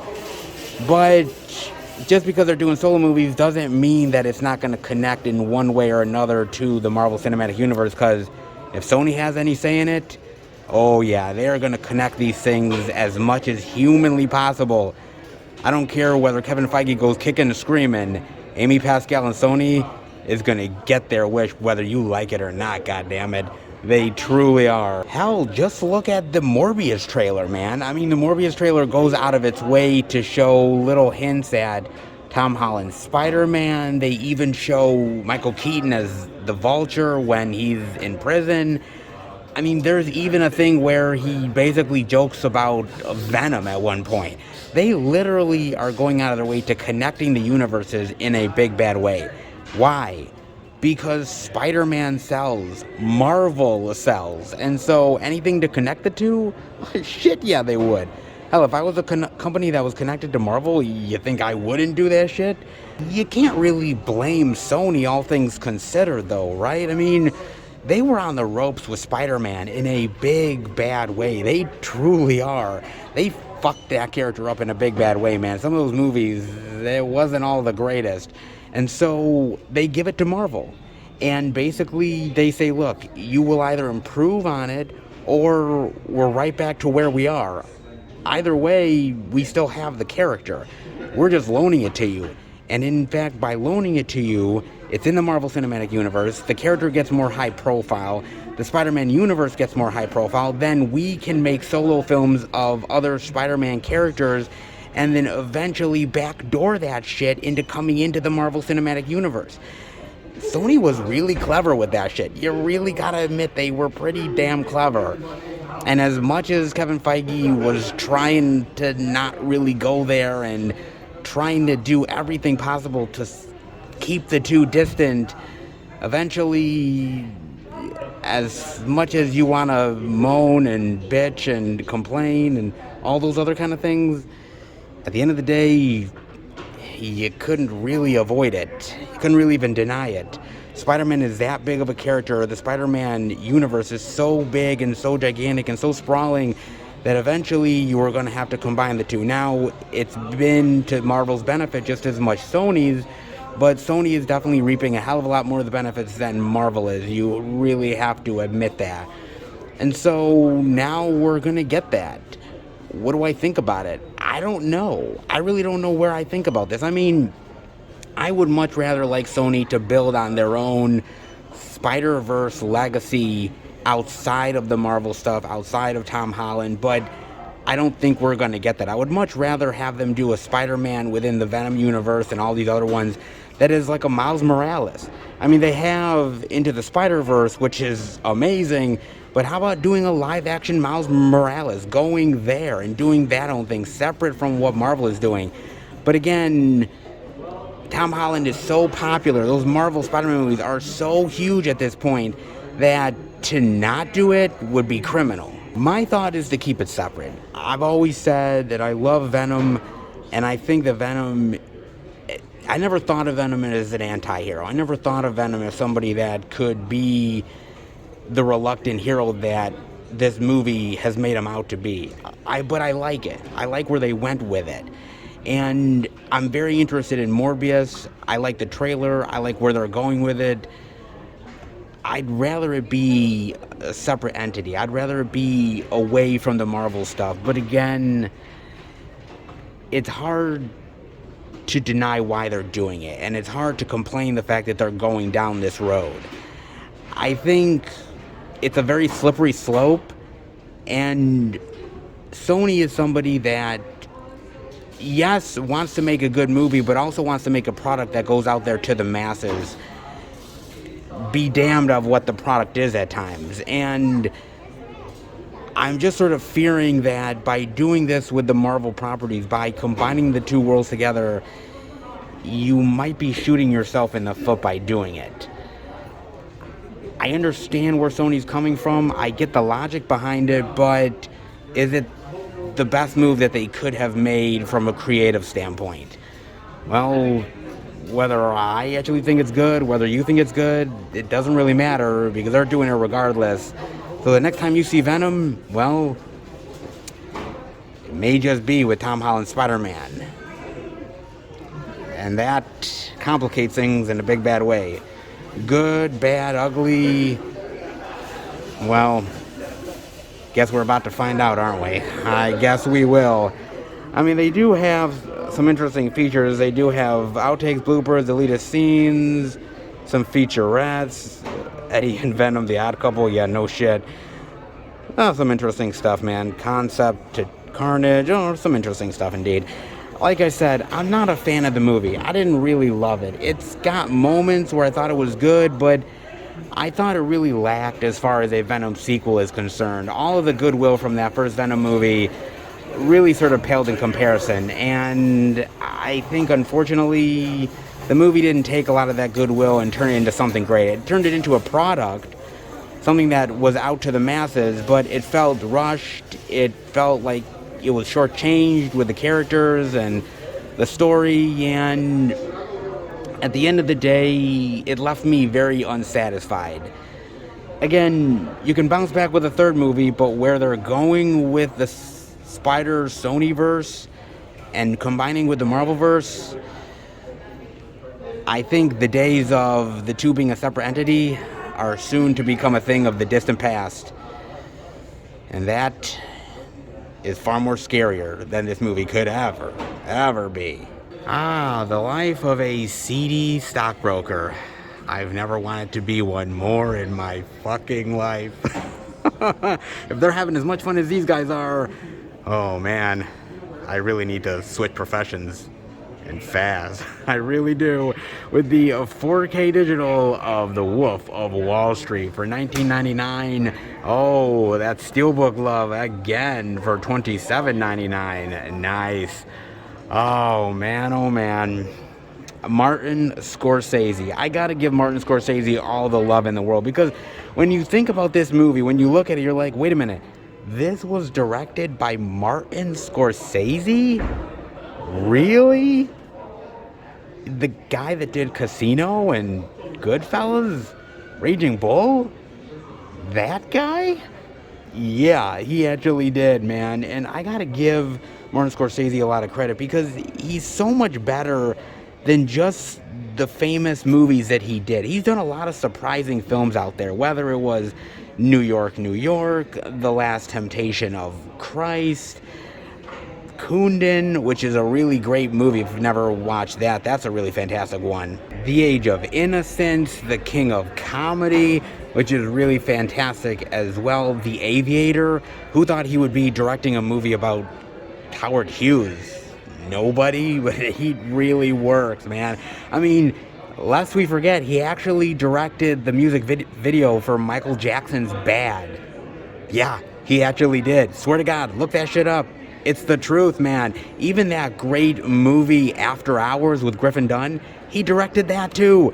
He's done a lot of really great, surprising movies where you look at his filmography and you're like, wait a minute, that was directed by Martin Scorsese? Yeah, he's got a lot of surprising movies that he directed that you never realized the man actually did. But he's so good at what he does. I think because he directs those mob movies as good as he has, and they're so iconic, that's what he's known for. And who can blame him, because they're fantastic movies.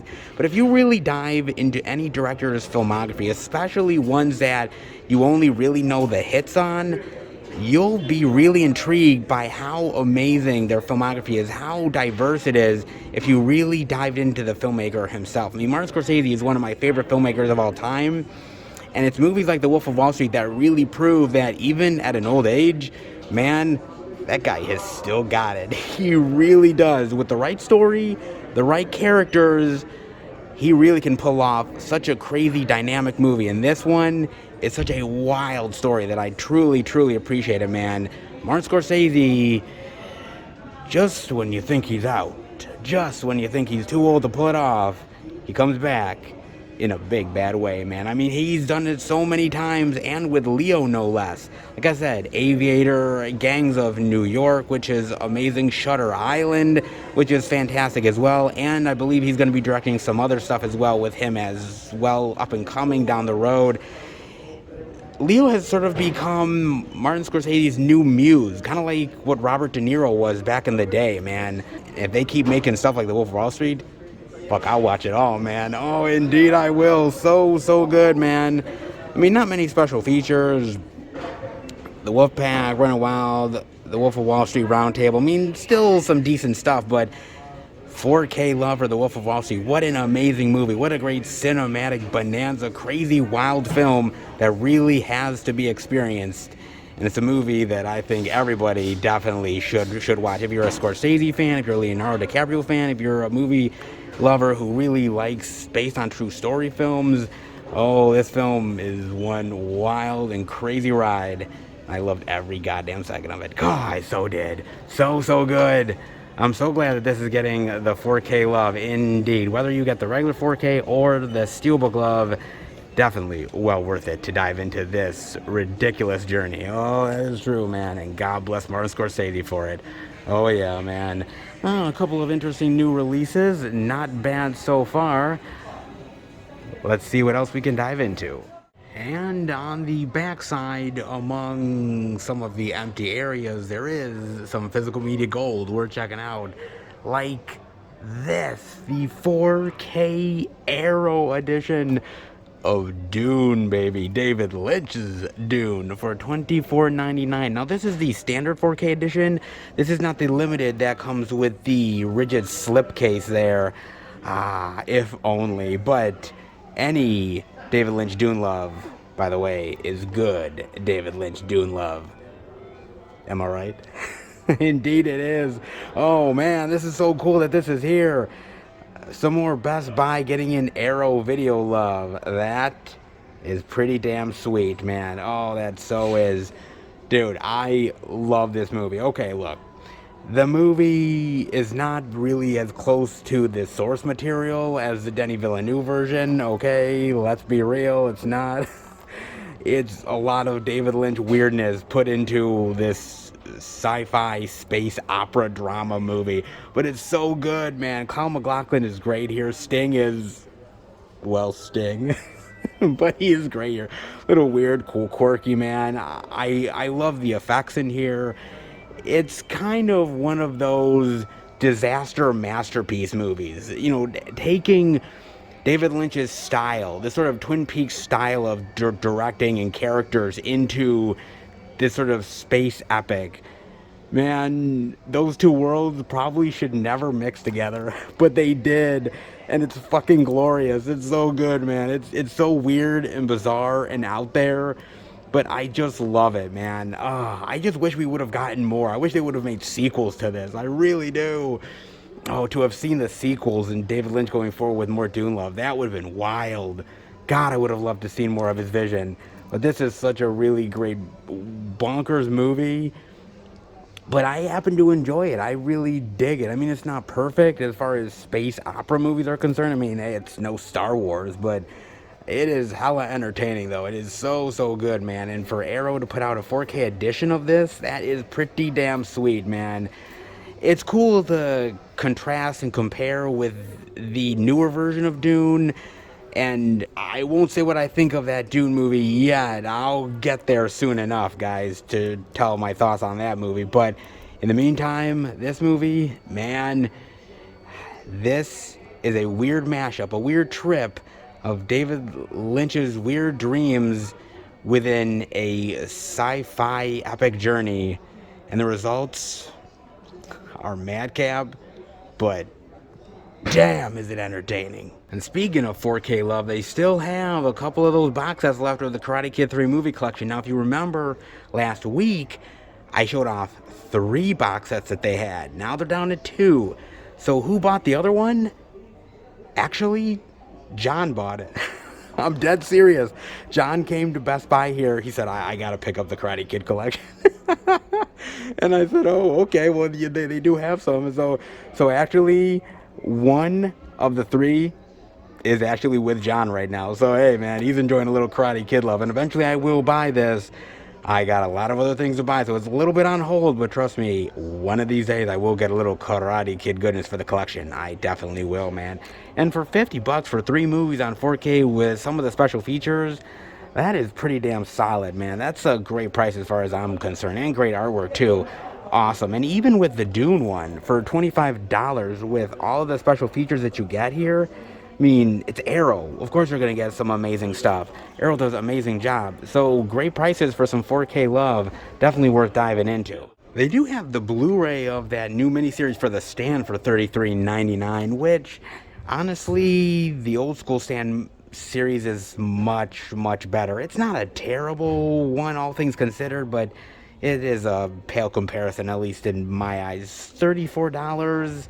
It probably won't go down much. But if you're a Stan fan, it's a curiosity, put it that way. Not bad there. Of course, they still have some of that Underworld box set love as well. That hasn't sold. But $60 again for the 5-film collection set, limited edition. That's not a bad price either. That is pretty good. They still have that here. Of course, they do have a little, some new Danny Trejo action. Blu-ray digital, $17.99. American Sicario. Oh, I'm liking that, baby. Revenge is coming. Yes. From Danny motherfucking Trejo. Let's hope. Revenge is a dish. Best served cold. If it's served by Danny Trejo. Am I right? You best believe it, baby. Let's dive in. It's time the world knows who I am. These prophetic words ignite this action-packed story of the perilous rise and fall of Eric Vasquez, the first American-born drug lord in Mexico. Oh, seriously. After a drug goes horribly wrong, Vasquez is caught in a crossfire between the deadly cartel, the DEA, and the Mexican authorities. Damn! Oh, it's a class old Mexican shootout, baby. Yeah. He rushes these safe houses to safe house, defending servant family, and a fateful showdown. Ooh, is it against Danny Trejo? Because if it is, he's so fucked. Oh, he's going up against Machete. Oh man, oh dude, this looks kind of cool, man. I never really knew there was an American-born drug lord in Mexico, but then again, me and drugs don't exactly go hand in hand, folks. So I don't really know the history of drugs, maybe like I should. My bad, guys. But I'm really hoping like his bodyguard is Danny Trejo or some shit, because that would be killer. But if he has to go up against Danny Trejo, dude, you are one fucked motherfucker. You indeed are, man. You're getting smoked in all ways. Damn. Interesting. Okay, I do like drug movies. I really do, man. Movies like Traffic is amazing, and of course I love Sicario as well. That's fantastic shit. I love that. If it's great action mixed with a dramatic drug lord tale, then I can definitely dig it in a big bad way, man. I mean, there's so many of them. It's almost a genre within itself, to be honest with you.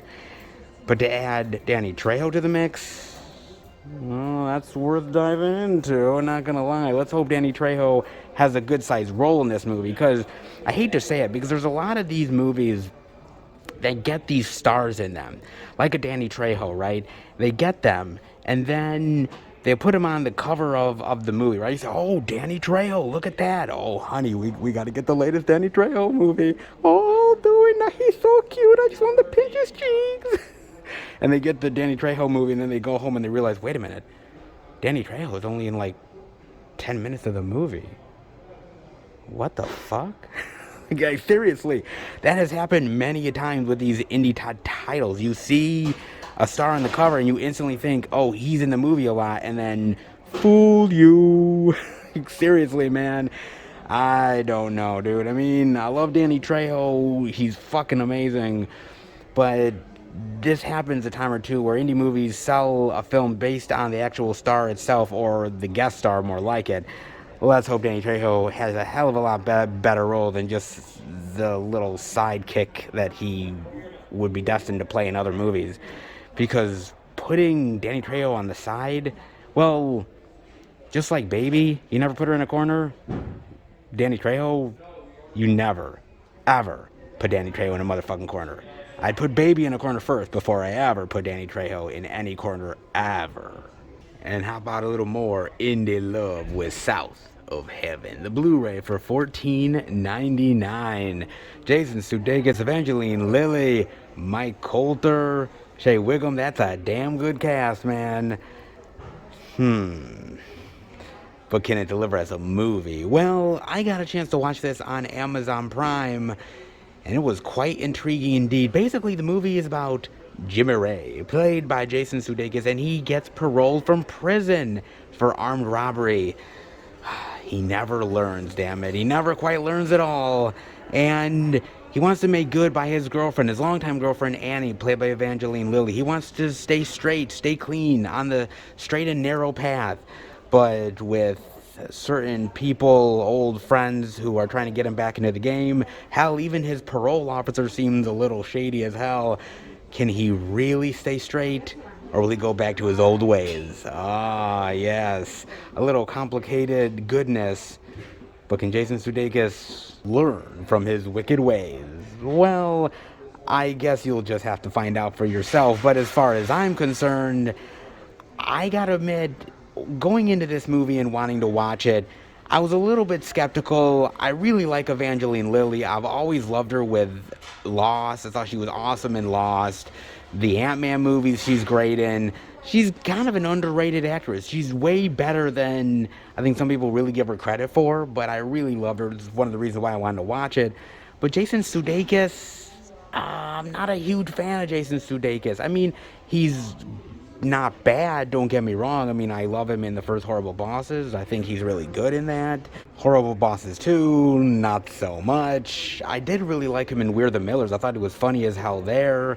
I did like him in his small role in Downsizing, but I wasn't a huge fan of his on Saturday Night Live. He's not the funniest actor, I think, but he is steady. Everyone says to watch Ted Lasso, that he's amazing in Ted Lasso. I haven't watched a single episode of that, so maybe that'll completely turn me around. Again, he's good as a comedic actor in my eyes, but not exactly the greatest either.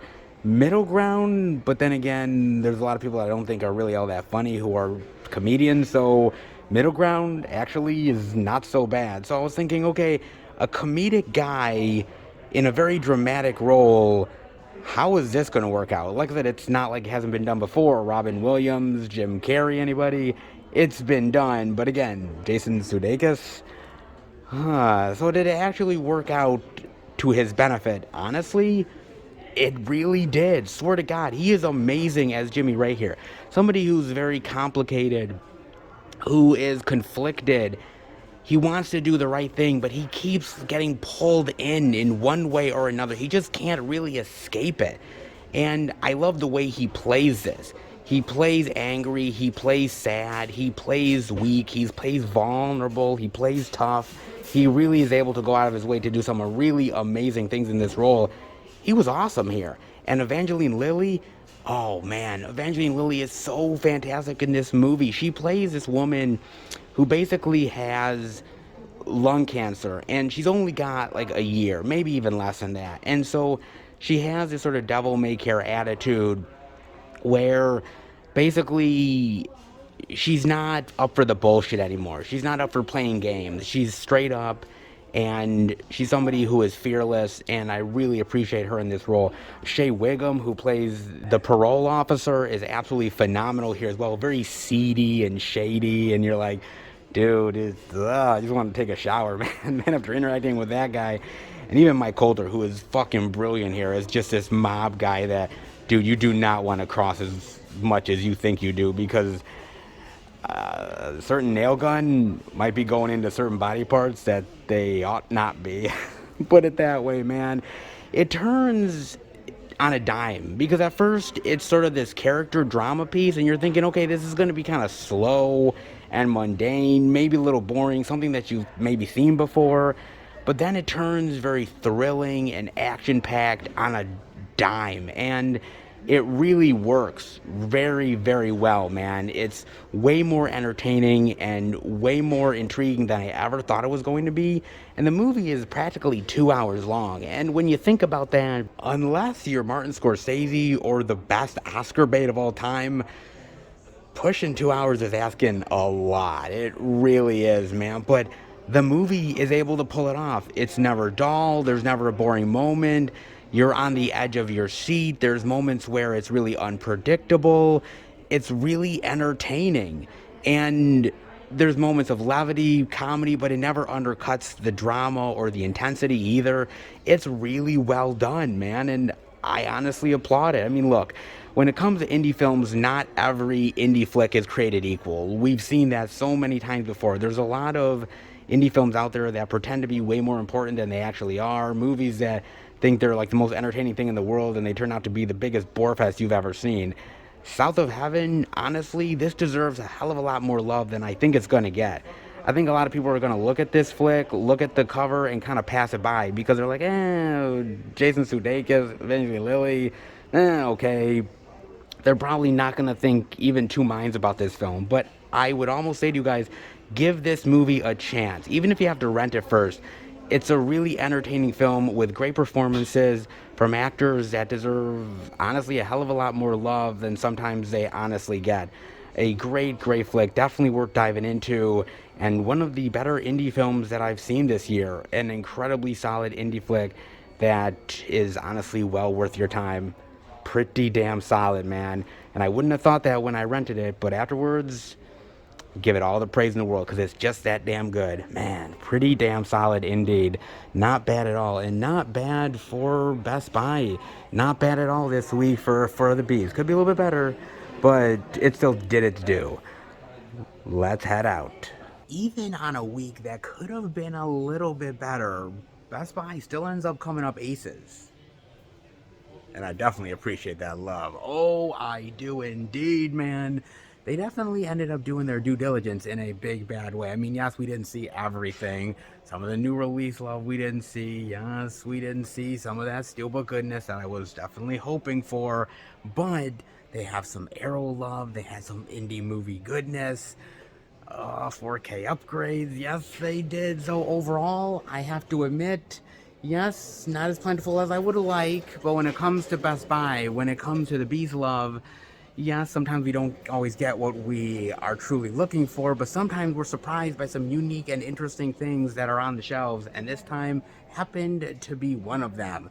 Very interesting indeed. Very, very interesting. I mean, they still have some interesting stuff over here that I actually really appreciate. I mean, they have the Blu-ray of Fred Claus with the slip for $8.99. That's pretty good, and the slip is in pretty solid condition, all things considered.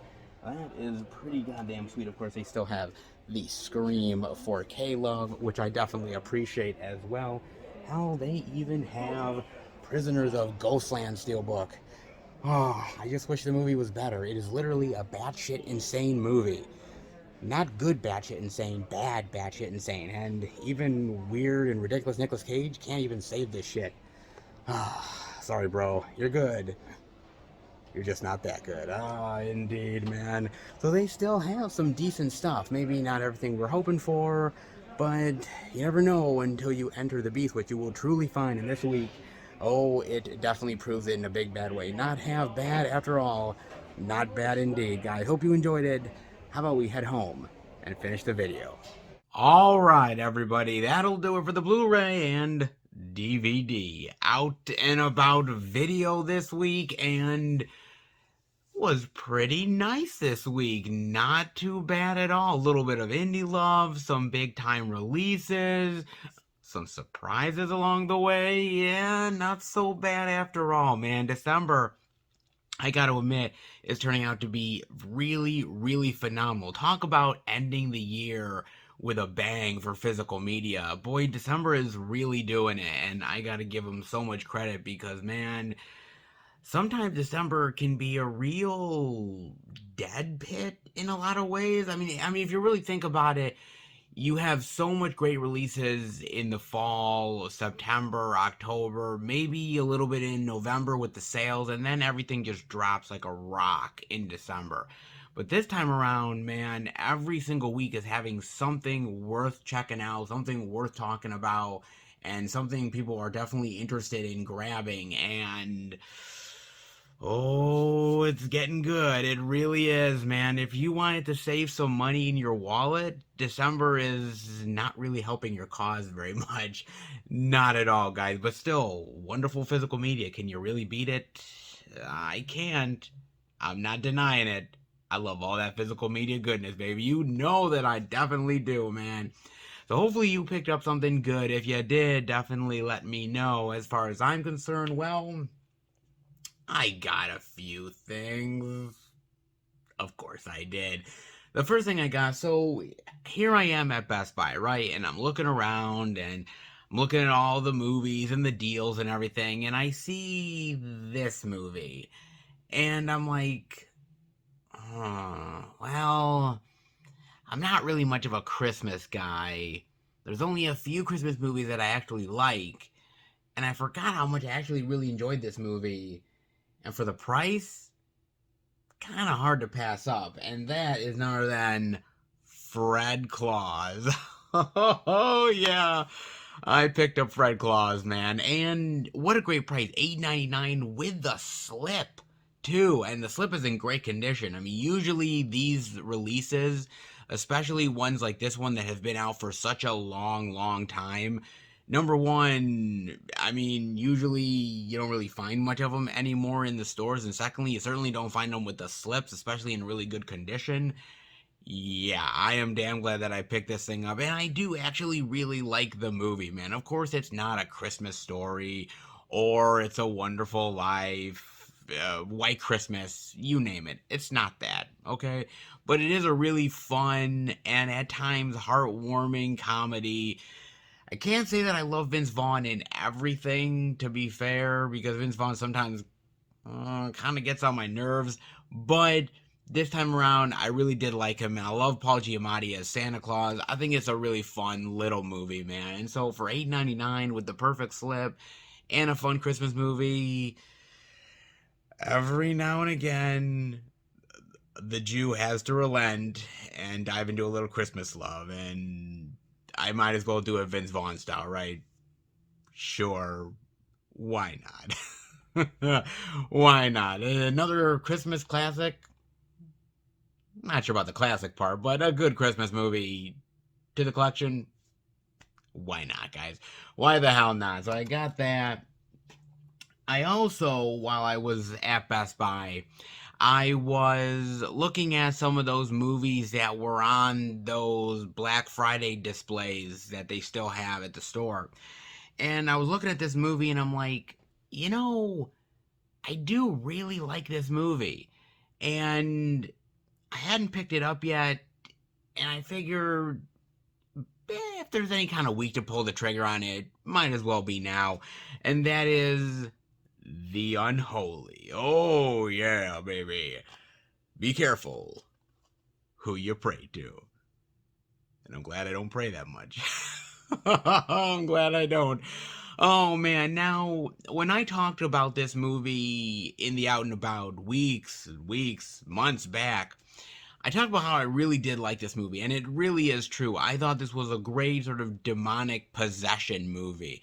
Yeah, I thought the third act kind of got a little bit wonky and a little bit too over the top, but that being said, most of these movies kind of go that way anyways, but this one did it, I think, a little bit better than some of the other ones. The Right, anybody? Yeah, that didn't go so hot. But The Unholy didn't do half bad. I really like Jeffrey Dean Morgan here. I like the story. I do think it's a pretty solid religious, demonic exorcism possession type of movie. I thought it was actually pretty cool, man. I actually really dug it. I liked it. Actually, I've been waiting for this movie to go down in price because I thought, oh, hey, Black Friday, there's going to be a really great deal on The Unholy. And I never really saw it. I was looking everywhere at all the stores. I'm like, I didn't see The Unholy. And I'm like, well, that really sucks. And so I did pay full price for this. I didn't necessarily want to, but I realized I'm like, this is probably not going to be on sale anytime soon. The sales that we did have already passed by. I don't really think we're going to get any big, in-store sales anytime soon. So, as far as, with the condition of the slipcover, which was in really great shape, yes, I could have gotten through Amazon, but you guys know the slipcover situation with Amazon. Okay? The slipcover situation with Amazon sucks balls. Okay? If you get a slip, you're lucky if it comes in halfway decent condition. And if it does, man, you must have been praying to fucking Jesus. Okay? Because that shit rarely happens, man. So I figured if I'm gonna get it, it's gonna be now. So I decided to pull the trigger. I do love the movie. I don't have many great demonic possession movies in the collection. I do have, obviously, The Exorcist and a few of the other ones out there, like The Conjuring, you name it. But when there's one that definitely piques my fancy, then I definitely am intrigued. And The Unholy was one that definitely intrigued me in a big bad way, and I really did dig it. So if you like something, why not put it in the collection? And I definitely wanted to do it for The Unholy. Damn glad I did, guys. So I got those two. And then I'm still at Best Buy, right? And I'm looking at all the other releases and everything, and I'm thinking, ooh, this one I really want. I really want this one. And so I decided, what the hell, I am going to pull the trigger on this one. It's about time. God knows there's been so many other editions of the movie that's been out there that I've passed up on. But now I might as well do it. And I've been wanting it in the collection for a while, guys. So if I'm going to pull the trigger, might as well be in 4K style with The Wolf of Wall Street. Oh, yes, baby. Oh, man, do I love this movie, dude. God damn, man. You know, there's just certain movies out there that have such great rewatchability quality to them. And The Wolf of Wall Street is one in a big bad way, man. I've seen this a few times since, and every single time I have just as much fun with it as I did the first time that I watched it. And it's just that kind of movie that I so love so goddamn much, man. The performances are solid, the directing is solid, the story is so batshit crazy insane that you can't even believe that it's true, but it actually is. And it's so great in every single way, man. And like I said, I've been sort of waiting on buying this movie. There's been so many editions that have come out of The Wolf of Wall Street so far because it's such a popular movie that I said, I can wait. I can wait on that one. And then when the 4K came out, I was looking at the Steelbook, and the Steelbook doesn't look bad, but it doesn't exactly look great either. But I looked at the regular 4K edition, and I love the look of the artwork on this, and Leonardo and everything. And I'm like, you know what, man? This is the edition that I'm gonna get. This is the one that I want. And I can't say that every title I want in 4K, but for $20 for a 4K upgrade edition, yeah, this is one that I was definitely gonna pick up, man. It's such a great movie, and I am such a big Martin Scorsese fan that it's movies like this where, you know, yes, you gotta love The Godfather. Yes, you gotta love Casino. Yes, you gotta love Raging Bull. And so many of those other great movies. The Irishman, fucking awesome. But there's a lot of movies out there that really deserve a lot more praise in his catalog than just those movies. And The Wolf of Wall Street definitely deserves to be among the more popular ones that deserve all the love that it can possibly get. And I'm so glad to finally say that I own a little bit of crazy Leonardo DiCaprio Wolf of Wall Street love in the collection now. Not bad. 4K upgrade love? Martin Scorsese style? You're damn right I will. Oh, you're damn right indeed, man. Not bad. Holy, or shall I say unholy demonic possessions, a little Christmas comedy goodness, and some crazy Leonardo DiCaprio madness. Not bad to add to the collection. And before I let you guys go, I definitely gotta talk about this one. So, I love Mike Flanagan as a director, man. The guy is really great. He definitely knows his horror goodness. But honestly, I may just like him a little bit more after this article from Slash Film. Mike Flanagan thinks Netflix should release more of their work on physical media. And he's right. Let's dive in, shall we? The elusive and exclusive content offered by a streaming service is a dominant way of convincing new subscribers to sign up and keep current subscribers from canceling. Peacock recently solidified a killer deal with Universal, becoming the streaming home for most of their 2022 releases after a 45-day theatrical window. And Zack Snyder's Justice League was a huge selling point to convince people to join HBO Max. Netflix is the undisputed streaming king of the hill, where shows like Squid Game and Stranger Things permeate the cultural landscape so deeply they become almost mandatory viewing. Just understand what all the memes and water cooler conversations are about, and they are not wrong. Due to that allure of exclusivity, very few shows or movies on Netflix make the jump to physical release. One of the Netflix's own content, Superman, Mike Flanagan recently took to Twitter imploring the service to rethink their stance on physical media, after a fan tweeted about their desire to see a Blu-ray release of Flanagan's Midnight Mass. Mike Flanagan tweeted, "I love working for Netflix and have been strongly encouraging them to rethink their position on physical media. I recommend you all do the same. Physical media is incredibly important, and I very much wish all of my work was available." A filmmaker? Literally a filmmaker advocating for physical media? Damn. This is awesome. This is cool, man. Oh, but he's got more to say. He also cleared up the confusion some may have about why his projects The Haunting of Hill House and The Haunting of Bly Manor were given the physical media treatment compared to the lack of plans for Midnight Mass. Those were released by Paramount, who were a partner in the Haunting series. Midnight Mass is entirely produced by Netflix, so that at the moment there are no plans whatsoever for a physical media release. Of course. Goddamn Netflix. But this article goes on to bring up some really great points. Believe it or not everyone has Netflix. Yeah, no shit. It goes on to say, in the current age, it is more surprising than not when someone admits they aren't subscribed to Netflix. There's a multitude of reasons why someone might not be a subscriber, but the biggest one is due to access. People all around the globe, and America in particular, experience something called the digital divide, which refers to the growing gap between marginalized members of society, especially the poor, rural, elderly, and handicapped, who do not have access to computers on the internet compared to those who do. Netflix also runs between $8.99 to $17.99 a month, which for some people is not financially feasible. But then again, literally every single year, those streaming services go up in price all the time.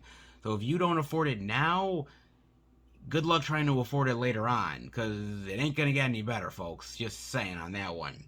It also goes on to say streaming services are the digital entertainment version of shopping at a warehouse club like Costco. Gee, I never actually thought about that, but now that they say it, it kind of makes sense. Yes, it is cheaper in the long run to pay $20 for 10 bags of chips than it is to pay $5 for one bag of chips at the gas station. But sometimes you only have $5. Not everyone is able to spend the monthly fee for access to Netflix's massive catalog, but they may be able to splurge on the purchase of a film on DVD or a box set of that series everyone keeps talking about. It's a pretty good point.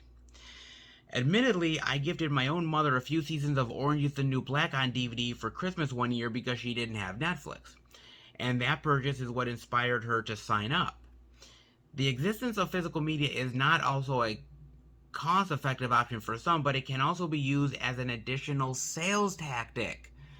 God, think, McFly, think!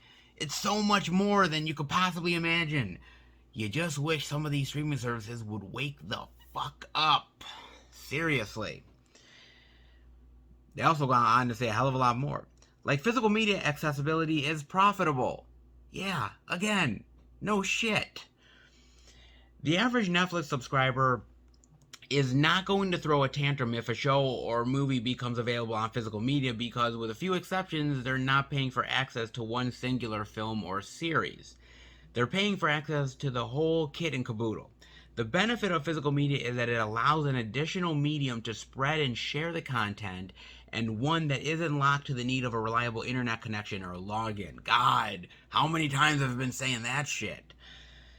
It's also an additional revenue stream for Netflix that isn't being explored, which seems silly. Snyder's Justice League absolutely destroyed the competition in Blu-ray sales at the time of its release, because if people want something bad enough, they will pay for it, which is very true. Very, very true indeed. Looking at something like Midnight Mass in particular, Netflix is simply leaving money on the table by not providing a collection of Mike Flanagan's work. Is there overhead in creating packaging and producing the actual physical media? Of course there is. But the beauty of physical media is that it won't magically disappear into the ether of ones and zeros, and Netflix will undoubtedly see a return on their physical media investment. They absolutely will. Oh, but it goes on for more, folks. There is power in physical media. Yeah, Like I said before, no shit. There's no way to predict how technology is going to evolve in the future, as we've changed more in the last 20 years than in the last 300. But there's a performance in physical media. So many films released on VHS that never made the jump to DVD or Blu-ray have been somewhat lost to time, which is why distribution labels like Vinegar Syndrome, Arrow, Criterion, and Synapse, just to name a few, are so important in the history of cinema. Hell, I've been trying to cover the Spice Girls movie Spice World on my own podcast for over a year, but the DVD goes for about $100 on eBay, and the film's impossible to find. Holy shit, Spice World on DVD is over $100? Okay. That just blew my mind. Holy shit. This means there's an entire generation of people who have next to no access to a film that made $100 million globally at the box office. Think about that. That's kind of crazy, isn't it? Which gives any of us who still have that limited run DVD copy or VHS we got for our birthdays in 1998 an immense amount of power. Man, that's some crazy shit, isn't it? That is crazy, crazy indeed. What happens if, heaven forbid, Netflix shutters its doors? It's easy to think that Netflix is too powerful to fail, but that's exactly how we felt about Blockbuster, and look what happened there. Truer words were never spoken, folks. This isn't a matter of choosing one or the other, but offering both. Netflix knows better than anyone that there's money in evolving with the times. The pendulum swing from physical media to digital streaming has finally shifted back to the middle. Looking at the big picture, there's really no reason why Netflix shouldn't be considering adding more options for physical media. Oh, indeed it is true. This article, brings up a lot of great points worth diving into. Because at the end of the day, they're 100% right. That article gets it. And this is why I've always said that physical media is incredibly important. Beyond incredibly important, guys, because it's still profitable. Think about this. A lot of people, in some ways, were shocked when PlayStation 5 came out, and that it still had capabilities for playing physical media. Because they're like, wow, you would think Sony would be past that. And Sony's not, because Sony still sees it as profitable, still sees their PlayStation as something that can be used not only for gaming, but for streaming and for physical discs. They see all of the possibilities. They see all of the options, and they want to exploit all the options. Can you really blame them? So Netflix really should reconsider this.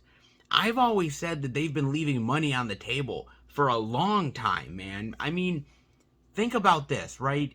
You have so many great, wonderful Netflix originals that come on the platform every single week, every single month. In an entire year, the amount of Netflix originals that comes out is astounding. I mean, why don't they partner with a Target or a Best Buy or some place where they could be like, hey, we are going to do exclusive editions of this movie and this TV series and that thing. I mean, that's why I think those editions of Stranger Things season 1 and 2 that came out are hugely, hugely popular and hugely successful, and people really loved grabbing those. Not only was the packaging unique and dynamic, and people really liked how they went out of their way to do something special, but also the fact that you could own them on physical media. The idea that this Netflix original show you could finally own in your own home, that's a huge thing, because I love some of the streaming that I have on Netflix. My girlfriend and I watch a ton of it, man. I know a lot of the guys that I hang out with love Netflix. But there's a lot of times when I say to myself, God, I wish I could own this movie. I wish I could own Gerald's Game or The Babysitter or Hush or so many of those great ones that have come out. And Netflix has an opportunity here because I guess in some ways I kind of see where Netflix is coming from. Because Netflix is saying, look, if we put it out on physical media, that means that the subscribers no longer want to subscribe to our platform because we're not going to have those movies and TV shows exclusive to the streaming platform. But again, as the article says, they are literally leaving money on the table because not everyone is going to think that way. Yes, there's a certain amount of a population that is going to say, yeah, I'll just keep on watching it through streaming, I'm fine. But there's a certain population like myself, you guys out there, who would easily pay for an exclusive edition of certain movies or TV shows out there if we had a chance to buy them.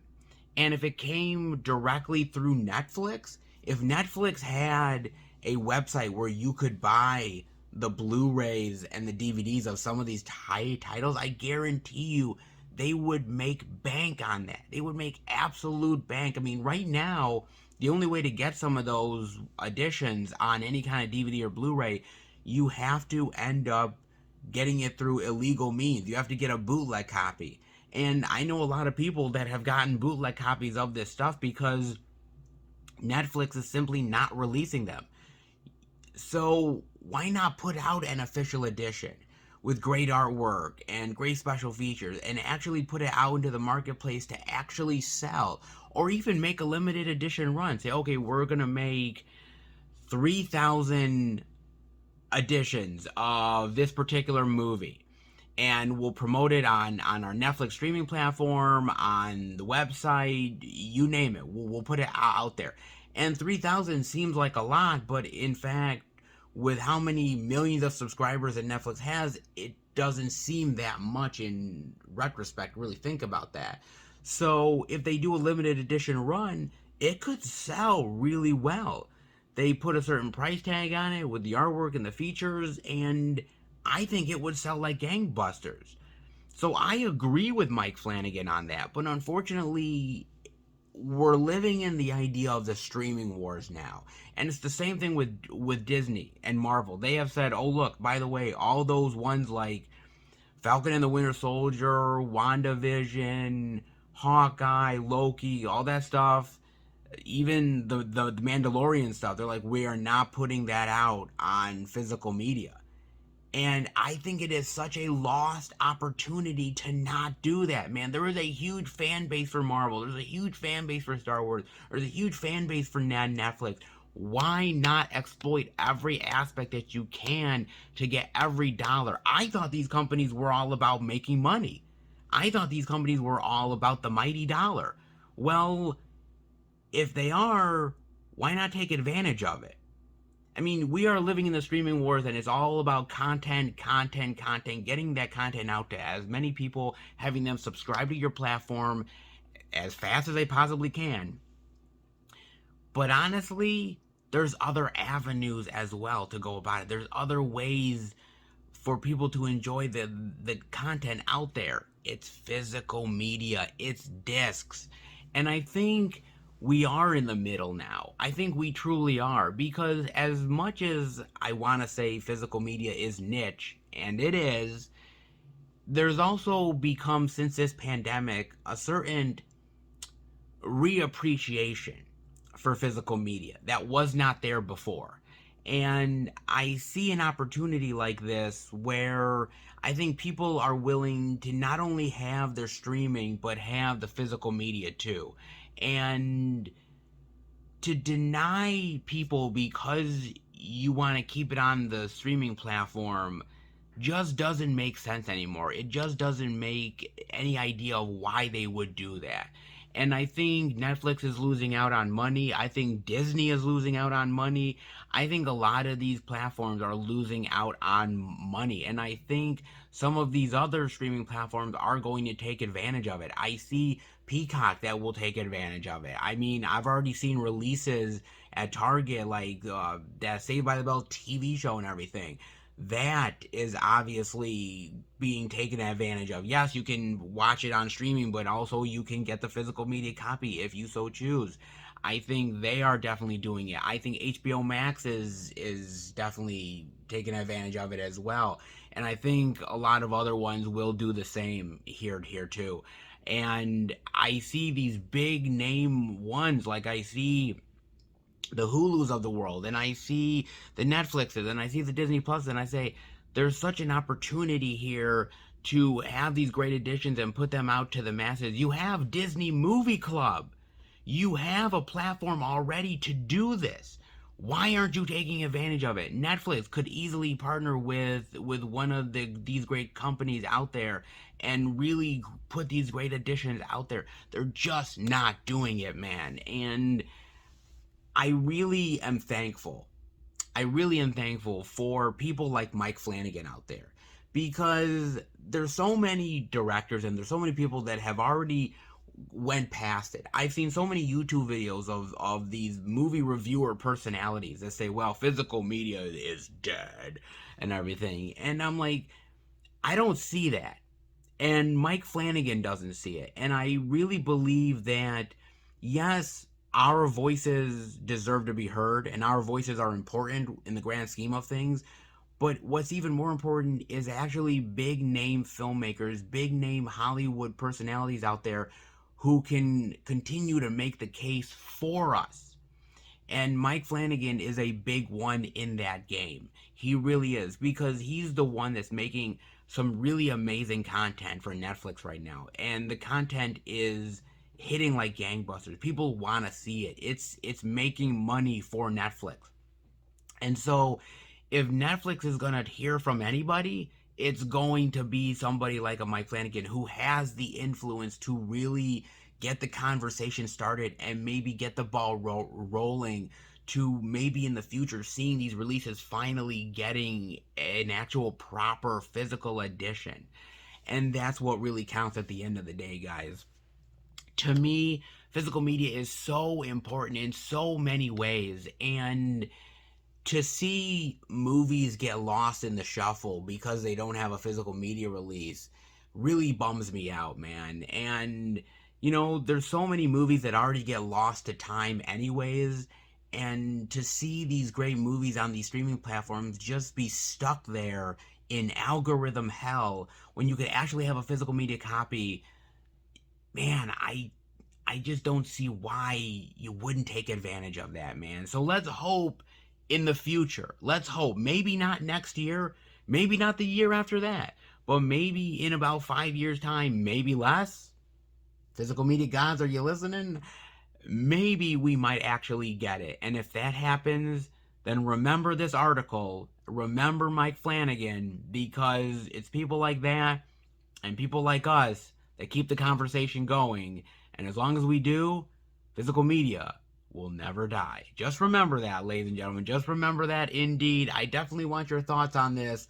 Oh, you know my thoughts, but I definitely want to hear yours. Definitely let me know. And I hope you guys enjoyed the video. If you did, definitely give it the thumbs up. If you're new to the channel, welcome. Check out the other Blu-ray and DVD out and about videos I have done. Check out the movie reviews with my friends, movie hunting like Dollar Tree Hunts, live streams, Blu-ray pickup videos, and much, much more. If you are a lover of movies and physical media, hit subscribe and become a part of the Film Fan Nation. I want to thank my amazing subscribers out there. You guys blow my mind.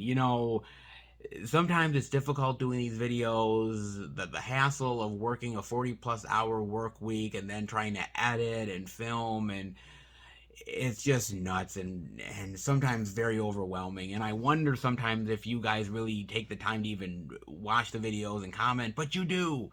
You really do, and you go out of your way to really surprise me and show the love to me, and I really hope I show the love back to you guys. You guys are phenomenal, and I don't know what I'd do without you guys. You guys are absolutely amazing. So if you have not subscribed yet, definitely do it. Also hit that notification bell so you'll be notified every single time I make a video. Keep up to date with everything I'm doing through Instagram, Twitter, and Facebook, FilmFan108. Keep up to date with everything I'm doing, plus special pictures and videos I do from time to time on social media as well. And if you want to send the channel any movie-related goodness, care packages, posters, physical media, you can do it. The P.O. Box is in the description below. It is not expected, but it is definitely appreciated, and you guys have sent some amazing things over the last few months. Absolutely phenomenal. It's blown my mind, and it is there if you wish to send the channel any love, is always appreciated. Indeed it is, guys, so I can't wait to see where the P.O. Box adventures take me next. But in the meantime, another out and about done, and more on the way. Oh, and more plentiful times ahead. I hope you guys enjoyed the video, and I will see you back next time for a brand new Blu-ray and DVD out and about video. Take care, everybody, and remember, happy hunting.